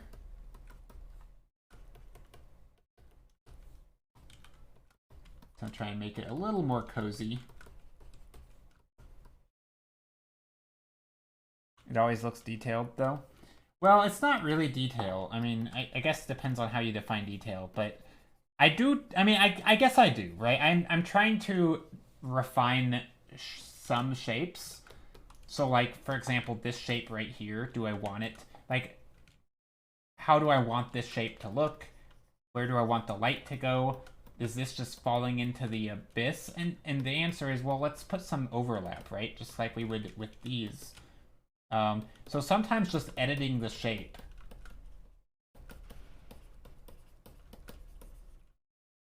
You know, by putting some additional little flowers here. But the flowers aren't, I'm not viewing these flowers right here as detail as such. I'm thinking of them as, this is my way of overlapping the edge here because the edge was confusing, right? And I'm doing the same thing here.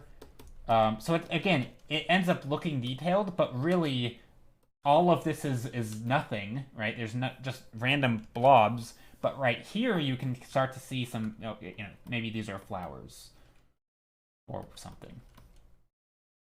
So I'm not like, oh, let's go in here in detail. Like, detail for me is a very specific purpose. Like, I don't need detail in here.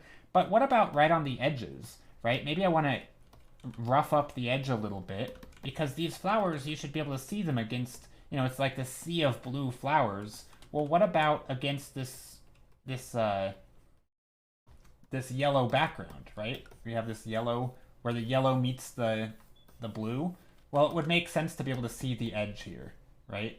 So that's where, I mean, it doesn't have to be, the whole thing doesn't have to be perfectly scattered, but just in some spots, right? Same here, right? This is where you can put some shapes and edit some things. So I like to do stuff right along the edges. Yeah, I mean, detail, so yeah, I mean, you're describing, if you think of detail as like, imagine yeah,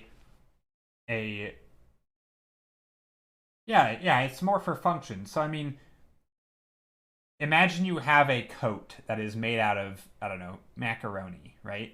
From a distance, you're just gonna look like it's gonna look like a weird texture, right? I don't know why I chose that example, but just because it's weird, I guess. But yeah, if you had a macaroni jacket, right? From a distance, you wouldn't ever think that it's macaroni, right? It would just look like a weird yellow, maybe just a strange texture. But only when you can actually identify a macaroni would it actually be a macaroni jacket, right? Like, at some point, it would just be this weird texture. But so what I would do is, you want to show what it is, right? Like, if these are flowers, you do want to call attention to, say, a flower, and like maybe make some of them a little bit detailed. Not really detailed, but like, maybe focus on the silhouette. I don't know, the macaroni example is terrible, but like, so yeah, maybe I do want to focus on a couple of them, maybe in the foreground where they're, they're clearly in camera frame, right? Maybe I even want to add some additional details and stuff to show the type of flower if I wanted. But for the most part, our brains are going to do the work of figuring out what all these are, right? We don't need to paint flowers on everyone, right? If one is a flower, the others are flowers too, right? So sometimes it's just a matter of implying things. Yeah, I think Marco Bucci did it really well. When he paints crowds of people, he will kind of separate one of them. So let me find his. So he actually gives an example on a very specific image. Marco Bucci Disney image. This one right here. Here's the painting. I don't know if it was originally this square. So I don't know. I mean, he has like a course where he specifically says this. But so basically, this is the image that he talks about, this very specific idea. But like, if you were to zoom in on, say, this, you almost, like, this is kind of a person, but like, what is this? Like, you don't really know what that is. Like, I mean, this is, I guess there's kind of heads in here. But like, as you get back, like, some of this stuff, these are not people, right? There's, like, there's just blobs, right? They're just blobs of color. sometimes there's like a little light color on the top as the head. Right? They're just blobs. They're nothing. I mean, some of the shapes are vaguely humanoid, right? You can kind of see a shape here. Right? Kind of, but not really. Like, this shape just blends into the shape behind it. Right? Same here. Like, this shape's pretty readable, right? So we do have a good shape here. But, like, who's he dancing with? We can see an arm, and then there's just more blobs behind him, right? So these are just, like... So, really, there's not that many characters that we can clearly see the silhouette of, right? There's obviously her, right? This is the focus of the image. This is a cropped image, so it's not great. But, you know, you have these two. I'll put them in red, right? So you have her, you have these two, who you can see, and everyone else is kind of just a mass of shapes and colors. Here's an arm, but, like, where does it connect to? Like, I guess there's a head. Again, there's, like, a little blob with a dark shape on top. I mean, basically, this lady's head, right here, is essentially a light shape with, like, a blob on top for hair. That's essentially what her head is. Right? I mean, but it looks super nice when you know, when you start looking at this. Like, you're like, oh, look, there's people dancing, right? You see these people, you see them, you see her. You know, there's some people in here, but, like, this character's not detailed. If every character was as detailed as her, the image would look blurry, right? Because she's not in focus. And even these characters, right? Like, she doesn't have a face. He hardly has a face, right? Like, really, there's only a few characters with faces. It's her and maybe these two, but, like, nobody else has a face. Like, what is that? You know? So, but that's the idea, right? You're calling out, you're separating, you know, the couple characters, you're separating them from the crowd, and you're detailing them. With humans, I think it's interesting because there's a lot of little subtleties that give clues that it's a human without having to paint them. But those subtleties exist in other things too, right? You can make something look like flowers without painting every flower. And so yeah, you can put little notes of color that can imply that it's a flower, right? Maybe flowers are oftentimes tall, so maybe there's a little bit of these flowers are passing up over the silhouette of the grass. So those can be things, right? For things like trees, right? Sometimes just the shape in the background. But again, we could blur these like crazy and it would still look like trees because we already know that this is a forest, right? We don't need to detail every tree. So now I can just focus on shapes, make things interesting, and I don't really have to convince you that what I'm painting right now is a tree, because I think you've already been convinced, right? Like, we already know these are trees, so yeah, I don't need to paint nice shapes. Or, sorry, I don't need to paint nice textures. Anyway, I don't know if that was confusing or not. But anyway, I think detailing stuff is fascinating because, yeah, I do use it more functionally, I think. Edges of light and dark, right? Like right here, you wouldn't necessarily know this is grass, but if I put a few little blades of stuff poking through, whoops, right, little textures in here, suddenly your brain's like, oh, of course this is all grass. You know, maybe a couple in here or something, maybe not. Anyway. Tiny landscape painting sketch I did during this stream. If anyone... Ooh, I do want to see. And also, anyone else can share too. Anyway, that image that I just shared was not my own. That was Marco Bucci's. Ooh, these are beautiful.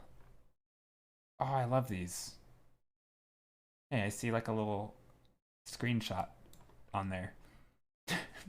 I have my stream. Oh, I love these though. The texture is super cool. Also, is this traditional? This is totally traditional, isn't it? These are amazing. Wait, are these traditional or not? I have no idea. I assume they are because the texture in the Windsor and Newton, but sometimes I'm fooled. No, this is beautiful. I love these. These are so good. I like how I look at this and there's clearly like a paint bottle in the foreground, but I'm like, is this But there are art programs. There is a art program. Oh gosh, what's it called?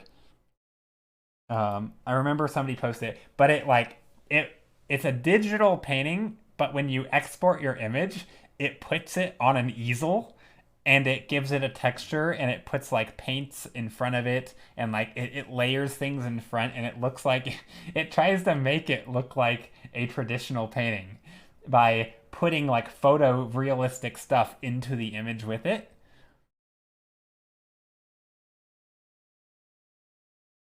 I had to ask too. Yeah, it's like it's obvious it's meant to look traditional. Like it looks traditional, but sometimes I think it was with the screenshot of my thing over the top, and yeah, I think I wasn't sure what it was anyway. But it looks great. These are amazing, very vibrant. Really, I guess also the photo quality is amazing. Like the texture of that paper.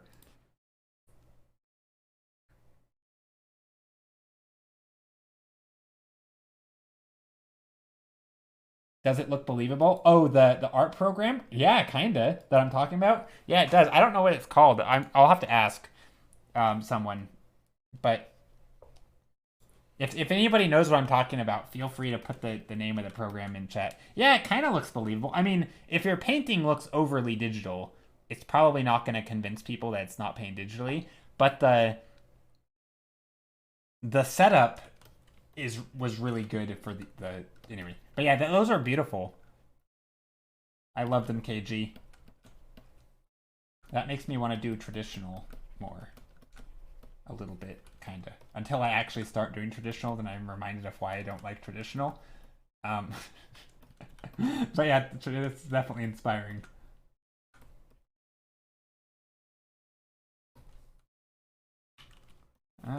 I feel like this part is a little too bright.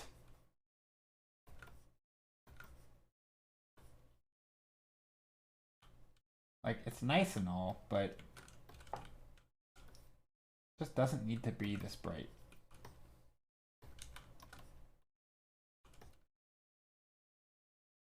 And also, this looks too much like a river. Like, it's fine if it looks like a river, but like, why? Why can't we have the blue spread into this area? And this area? I mean, now it really looks like a river. That's okay, though.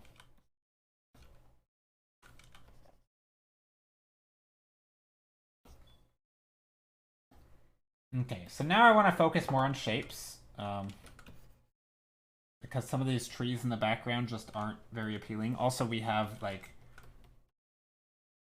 this house shape. I don't know.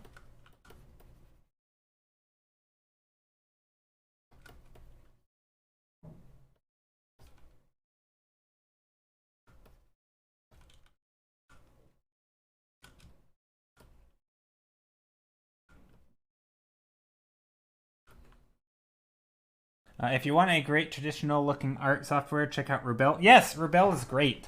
I do know about Rebel. The one I'm thinking about is not Rebel. The one I'm thinking about is just like the whole point is that it's meant to just emulate. It's basically meant to fool people. Rebel is fantastic. It has amazing brush uh, engines, and yeah, Rebel's great. That's what Sour uses, I believe, unless she's switched. But yeah, she's been using Rebel. I'm using Clip Studio, Photoshop. I feel like Clip Studio and Photoshop are not the greatest brush engines. I like Clip Studio, but I think it's just general purpose. It's a good software, but Rebel kind of excels, I think, at having really fascinating brushes and can emulate watercolor and oils really well. I kind of don't care too much about that. Like, my goal is not to emulate traditional. Especially, I feel, and this is a stupid reason, and maybe someone, I wonder if anybody else feels this way. Now that AI can, like, do certain looks extremely well, does anyone feel pressure to, like, do things that sort of push them into the realm of, like, I know this was made by a human? Do you ever get that? Like, like certain digital styles that look more human made than others, right? The really like really painterly and abstract stuff. I feel like because it's so easy. I mean, I know the AI is gonna be able to do anything, but like there's a certain look where like I don't know. I don't know where I fall either, Stray Dango, but it's definitely something I've been thinking about. I mean, I think for me, I've just come down on, just make sure I'm recording my process, and that will suffice, I think. I like sharing my process. I do so much stuff live. It's not like there's any doubt that I'm not the one painting it, but I do like sharing process and that kind of thing. Um, They can. Yeah, I've heard that. I haven't actually seen any of it. I'm sure they're out there. Do you have a link to anything where they fake it? I haven't actually seen any, but I'd love to see sort of where that is. So anyway, this is the process that we've done so far. Started out with a bunch of. This is a quick recap of stream. So far, we started out with a bunch of thumbnails, sketching out little ideas, doing some iterations on those ideas, making a pie chart for no good reason, doing some more thumbnails, and then picking one of them and blowing it up and working on it. This is the sketch that we chose. Here are all of the brush strokes from start to finish. Added some lighting, made it more vibrant, and kept painting on it. And that's where we are now. So yeah. But yeah, no, anyway, I don't doubt that the AI can fake process, but I do think there's an element of like, if I'm live painting, I've only also I will never post AI work intermingled with my personal work. I've decided that is a thing I'm never going to do. Even if I end up using AI for various things, I don't think I will ever post them on the same accounts because I don't want there to be any question of if a given piece, like, anyway, I just want it to be as clear as possible, right? So that's the thing that I've thought about. But yeah, it's been an interesting thing. I feel like these times with art and just where, it's made me question a lot about like, why do I do art? What is the point?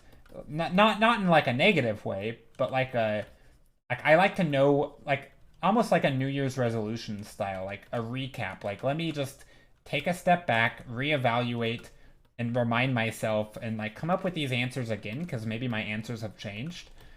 And things like, what do I like about painting, and is the way that I'm painting still a good way to achieve that, and just stuff like that, right? Like if my sole purpose, for example, were, I don't know, concept art, right? Then it's like, okay, well, why the heck am I not doing 3D, right? At some point, you're like, I better learn this new thing.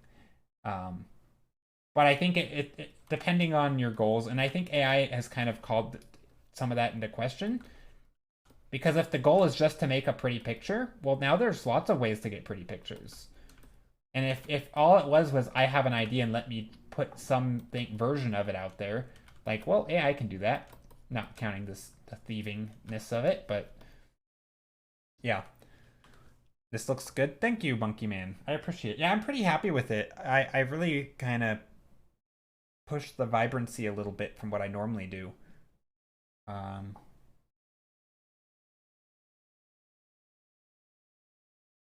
Yeah, I don't normally make my. It's been so. I guess speaking of process, something that I've been doing more of lately is increasing the saturation. And sometimes now I'm actually allowing myself to paint more desaturated and really go in and sort of crank up the saturation. I just like the look of saturated stuff, but still, like, some of the stuff is very desaturated. Like, if you look at this, oops, let me move the, there. So, like, if you look at, like, this part when I pick these, like, these are still pretty desaturated, all things considered. This, some of it gets pretty saturated, right? And then, of course, we get things like this orange, which is basically pure orange, right? Some of these yellows are pretty saturated. But yeah, a lot of the stuff is still very, very gray. And I think that's something that I really enjoy about paintings. It's not that this painting is just overblown with saturation, but it looks very saturated compared to a lot of my stuff. So I'm quite happy with it in the direction that I'm going.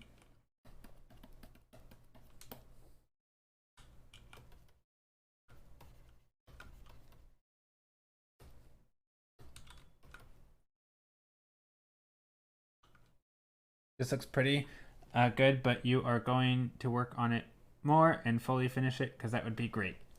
Did you say, but you are going to? Is that like a prophesizing thing, or I might work on it more. So I actually just posted something yesterday in a different Discord, basically as a reminder to myself of what I want to work on. Oh, you said, are you going to? But sorry. I keep doing this where I read a comment, but I leave out a word that completely changes the meaning of it. Am I going to? I don't think so. I think I'm going to work on this painting. Let me show you. I think I'm going to work on this painting more. But gosh, I don't know. Like, I have so many unfinished paintings. I do like this idea, but I think the execution is a little lackluster. So I think if I were to continue this one, I would actually restart with the same theme. But this one, I like the composition. I like the idea. I just genuinely like the painting. I think I can do. I think it has some opportunity to push it a little bit. Some of the softness, some of the colors. I don't know, just try different things. A bit of typically when I finish a painting, a bit of it's an experiment of how to render stuff, right? Do I want to push the softness of the there's like water in the atmosphere. Do I want to push the softness of it? Do I want to explore hard shapes? Like, how do I want to show some of these things? This is the one that I did the day before yesterday. So I did this last stream.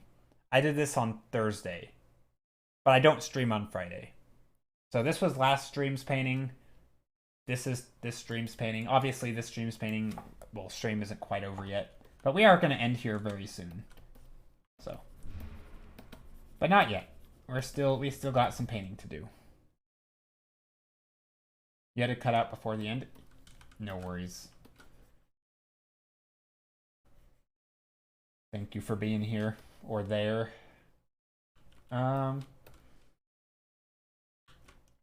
Okay, this lighting is interesting. I'm gonna try something. I say that a lot, but I think it's worth trying something whenever you have that thought. I don't think this is the right choice, but just curious.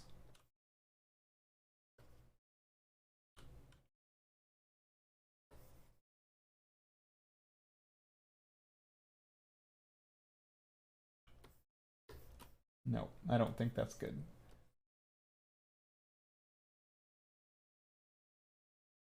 I mean, I do kind of like...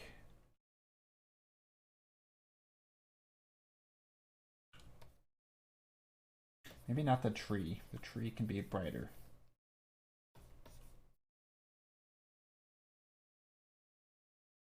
Some of these super dark colors, though, are kind of nice.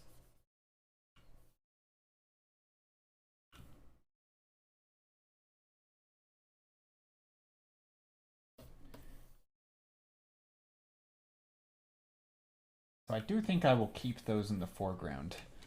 So, yeah.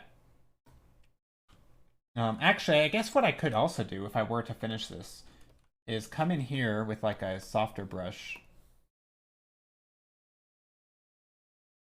I do know my goal of the art I'm making. I do know my goal of the art I'm making. That's good. It's to make good looking pictures like this without AI, just me making it. I mean, I think that's a good goal. Yeah,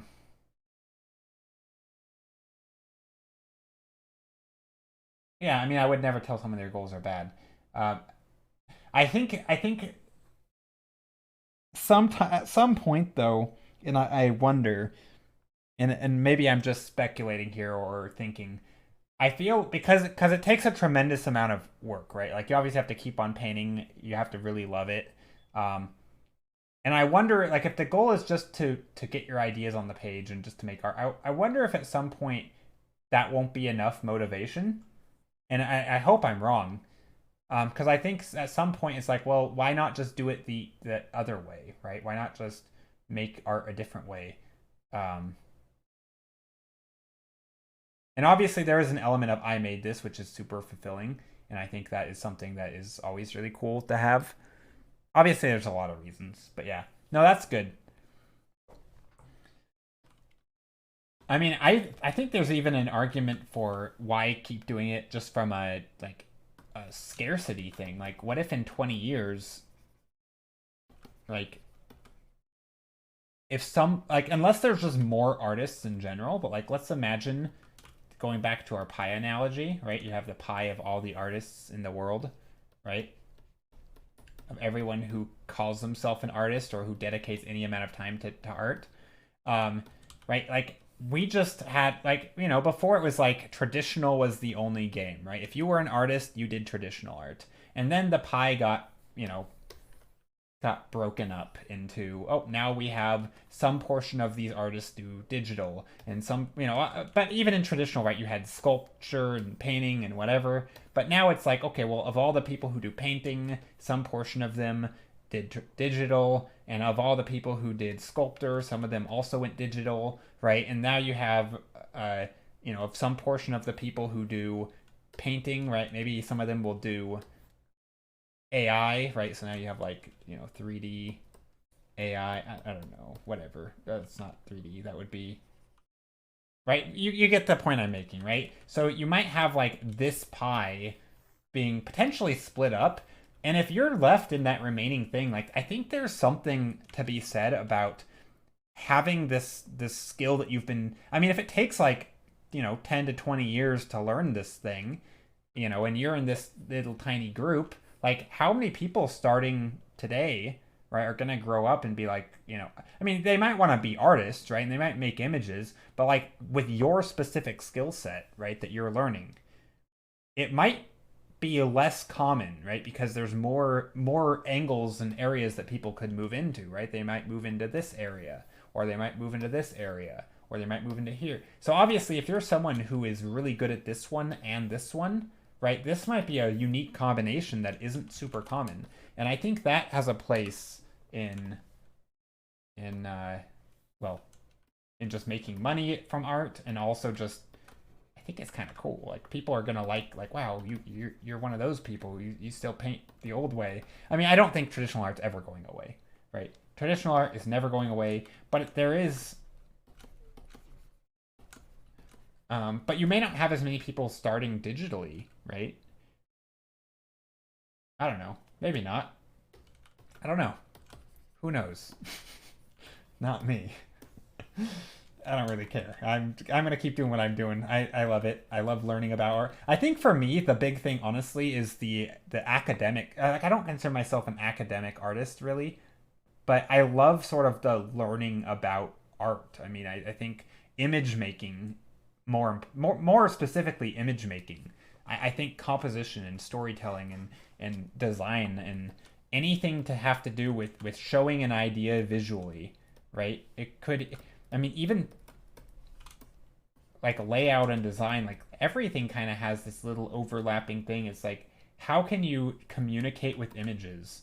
And I love that. I think it's just a fascinating topic, and art certainly touches on that. As someone getting into graphic design, that pipe chat and analysis made me feel a lot better. Yeah, I mean, I think it's just there's always gonna be some combination of things that people do less of it, right? Like, I mean, we were talking about this the other day in regards to, well, actually, pretty much what you said was graphic design and um yeah, pretty much graphic design, but like yeah, I mean there's going to be things like graphic designers who, you know, will hit a button and people will make here's a layout or whatever. But there's going to be a demand for people who can edit those things, right? Say you're taking an existing graphic design, right, and you want to do a very specific edit, right? Maybe change the text on the page or whatever, and maybe it's well, obviously that's probably basic, but like maybe there's a specific thing, right? Or a specific change. And I think there's always going to be that niche for the people who really understand it, right? Um, like that's going to be a thing. I don't think it's ever going away. But also with graphic design, I think there's a lot of elements, which is this is something we talked about last stream, but like graphic designer, any like we can ask questions, right? If someone says I have a logo idea for this, and I want like a balloon because we're a hot air balloon business, and we go take give people rides or whatever, and we want to make our brand or whatever, and you're like, okay, I'll make a logo for it. I think if that person were to say use an AI to make their logo, it would just give them like a generic hot air balloon logo, right? It might even give them something interesting, but because they specified a hot air balloon, you know what they're going to get. But I think as anyone knows, a brand doesn't have to be literal. I mean, Nike isn't a pair of shoes, right? And I think there are things that you could ask, right? Like what is your demographic, right? Who's your target audience? What emotion do you want to evoke, right? Is this for like kids' birthday parties? Like depending on the like an AI is not going to be asking more questions probably. And I feel like we have the ability to ask more questions and really get at the heart of the thing. And we might ask a question that they had never considered because you're the expert, right? You're the one who understands what needs to make a good logo. So you're still going to need somebody who understands all that. So it's still important. I mean, understanding like the mechanics of communicating with images is yeah, I don't know. I mean, I don't know. I think it's always going to be important. It's kind of hard to explain, I guess. I have a lot of overlapping interests and always kind of got the feeling that overlapping in a lot of different areas wasn't as beneficial. So yeah, I think so. There's a good book. I keep recommending it because I think it's worth talking about.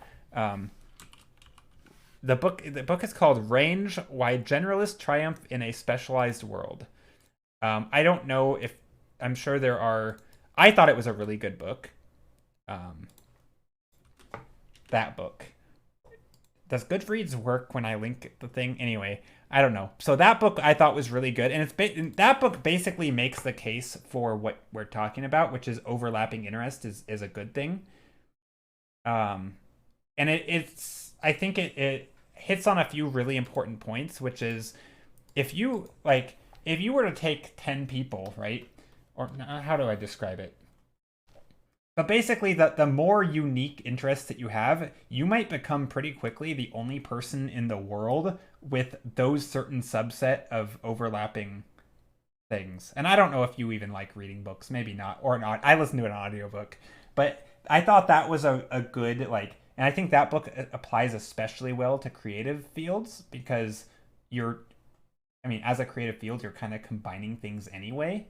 And so taking a little bit of this knowledge and a little bit of that knowledge and combining it can create an entirely new field that literally didn't exist before, right? Like you taking, I mean, I'm going to use an example. It does exist, but I mean, take like an art director, right? They're kind of a communicator of art terms to artists, but they may not necessarily be doing a lot of the painting themselves, right? They're kind of marrying two ideas or two worlds of like here is our vision and here is someone doing a thing and you're kind of bridging that gap, right? Like that's not if all you hired was artists, right? And you had nobody who can communicate on art terms but also handle the sort of the big picture stuff, right? Everybody would just do their own thing and it would be a mess, right? So having these sort of people who have a little bit of specialization of like bridging two subjects, suddenly you get a whole position of like an art director and they're really valuable, right?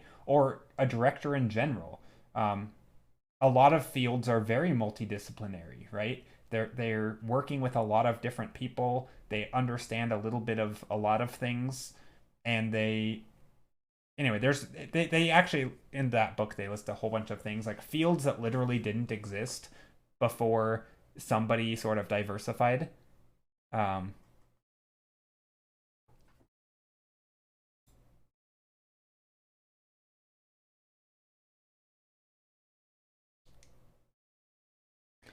that's why someone accused me of using AI because it can now generate the work in progress. Yeah, does anybody? I mean, is that real? Because it can. Which AI? Yeah, which AI is doing this? I feel like this would be an advertised thing if it. I kind of see. Yeah, I would definitely need to go to that quote and ask in the comments. I feel like if they're not providing a link to the thing or naming it, I feel like that could just be fake. I feel like that is a fear of people's, right? And it's probably going to be a real thing. I'm not doubting that they can do that, and I'm certainly not doubting that they will be able to show the process.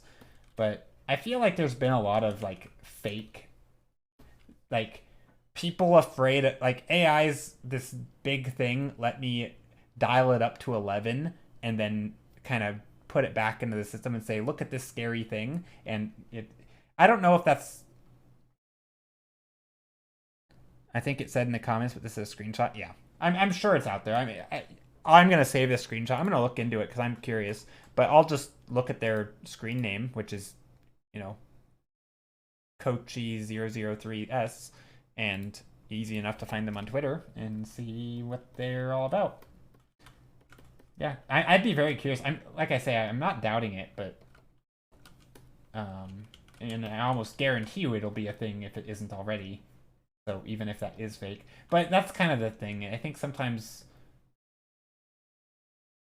like, I don't think people who are making AI, their goal is to fool the public into thinking that you have this skill that you don't. I don't think that's the goal. I think the goal is just to make cool stuff, and from a like a tech bro industry thing. It's like we just want to make cool stuff, and they, and obviously make a lot of money while they're doing it. I don't think their goal is to let's deceive the world into making people think we're real artists or whatever. Like, I don't think that's the motivation. So I don't doubt that this stuff will eventually exist, but I'm a little skeptical because I'm curious why it would exist. Who would spend that much time creating a program that can create?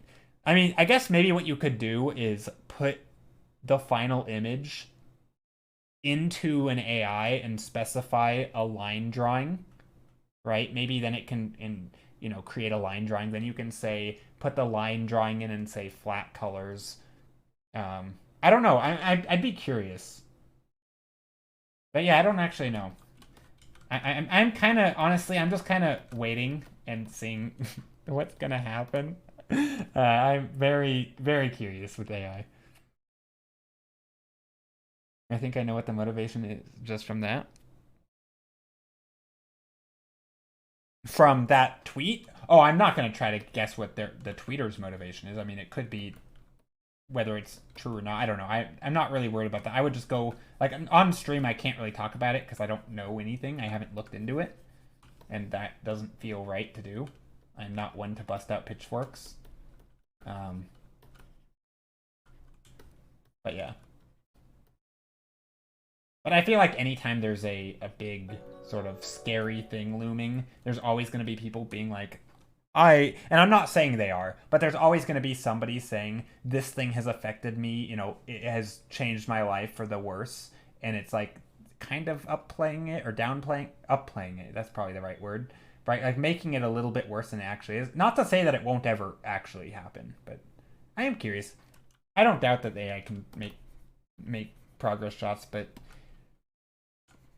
I feel like this would be more talked about and people would be linking. I haven't seen any links about it, but that doesn't mean it doesn't exist. No, here's how you can make 4 with a lot of zeros from AI art, vids and articles. Yeah, I saw a lot of people, I saw some articles like, yeah, making a bunch of money on like Etsy from AI or like from print shops. And actually, I was curious how what the fallout of that would be. Like, what happens when people just start spamming print sites with AI images? Like, they must be going into like panic mode. If you're like a print shop seller and all of your real customers are just now it's just being flooded with images, you have all this like hosting space that you now have to pay for, and it's kind of ruining the authenticity of your site potentially. And like, how do you detect it?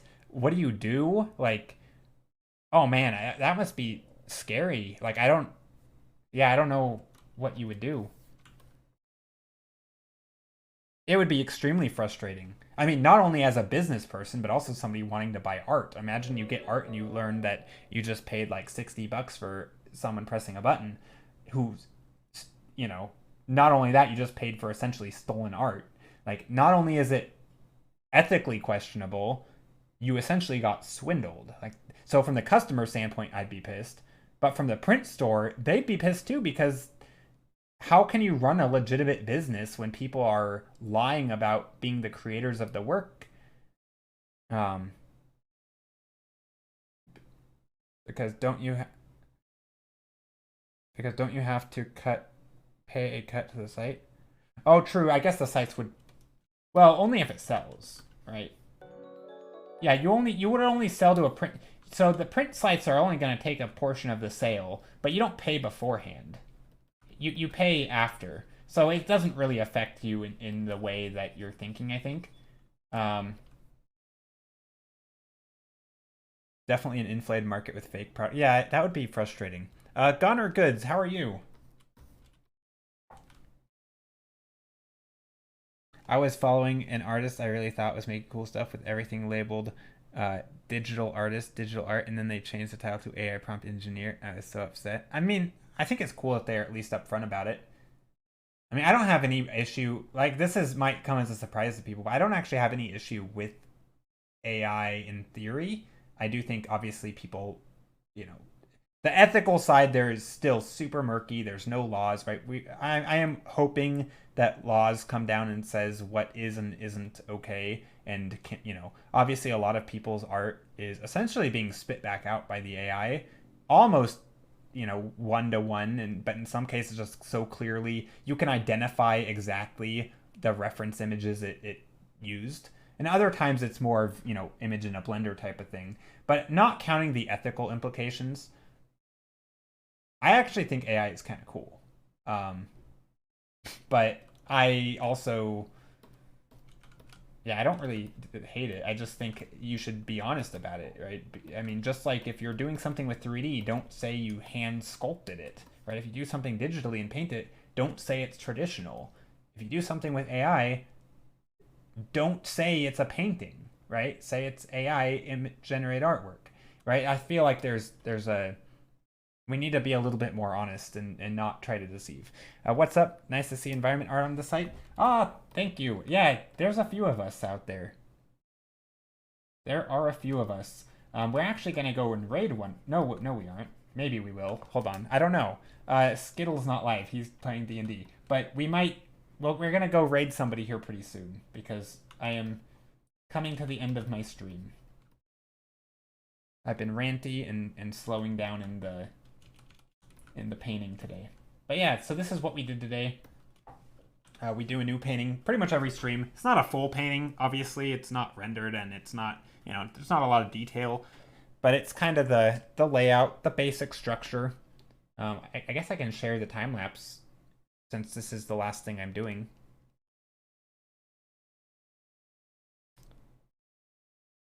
Misleading, all of it was AI. He said that he changed it because it was no longer seen as a sin. He was calling it digital art still. Yeah. I typically, so the thing that frustrates me, I don't mind. At this point, I think it's fine to call it digital art. I still think it's digital art. I don't care to have an what is and isn't art debate. If you want to call AI art, that's fine. It's still an idea that may or may not have existed before. But I would never call it a painting, right? It's not a digital painting. There was no painting process, right? It was anyway, that would be where I draw the line. But again, so anyway, here's what we did today, just to give new people a rundown. So we start out with a bunch of 9 thumbnails. Actually, here let me do the minute version. So we started out with a bunch of thumbnails, which we do every stream. Kind of jump around different ideas, try different things. Sometimes I'll take an idea and copy it, like here, and I'll change the colors and I'll edit things. Other times I'll just do something totally new. But that's a lot of what I did here. This was a quick 5-minute sketch where I did the different colors, trying different things. So yeah, just kind of idea exploration and generation. And then we take one, we vote on it, and we blow it up and make it large, and then we keep painting on it. Here I obviously did a lot of color adjustments. I added a little building in here. You'll see here in a second I added in some color dodge and lighting. So yeah, this is kind of what I do, is take a lot of these ideas, start with a blank canvas, and try to come up with just something fun, some design, some ideas, and yeah, there's that. So yeah, that's what we did today, and we will do that again on Monday. This was last stream's painting.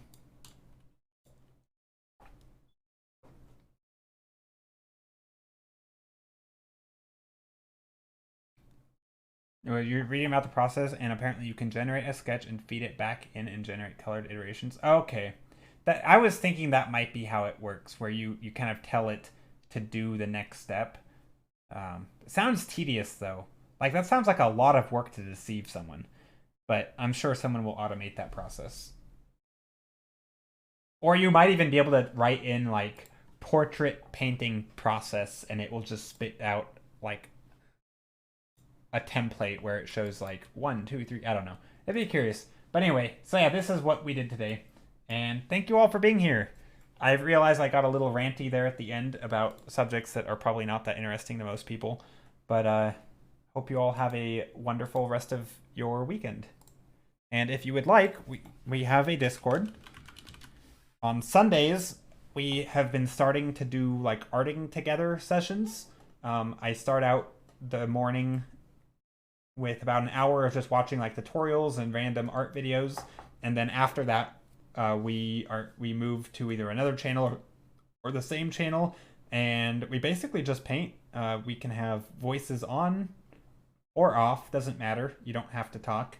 But yeah, we just hang out and chat and paint, do our own thing. Maybe we do little studies together. We don't really have a structure other than just hang out and paint. So yeah, that's the thing we plan on doing. So yeah, I encourage anyone to join. We will do that tomorrow. 7 hours from now, I think. Is that right? Yeah, 7 hours from now. Or not from now. Sorry, 7 hours ago, but tomorrow. So whatever 7 hours ago was for you, tomorrow is when we're gonna do it. And yeah, let's find somebody to raid. If Chlor's online, maybe we'll go over there. Chlor is an awesome artist. I don't think she's on, though, is she?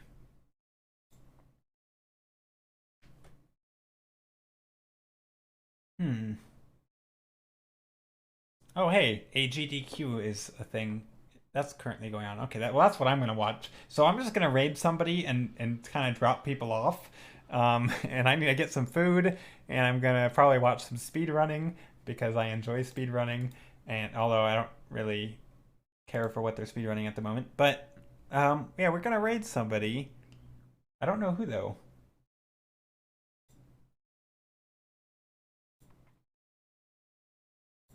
This piece turned out super pretty. Thank you, Skittle. So I don't know much about this person. We've rated them once before. That Art Jack.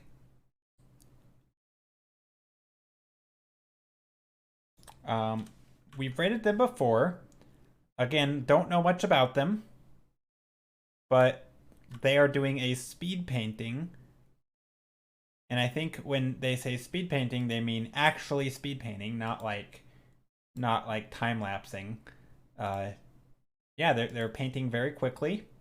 They're painting a character of some sort, so that's fun. So let's raid them. I don't know much about what they're doing, to be honest. Maybe they'll explain it. Ooh, it's intended for mature audiences. You have been warned. Just kidding. That's like 99% of streams on Twitch.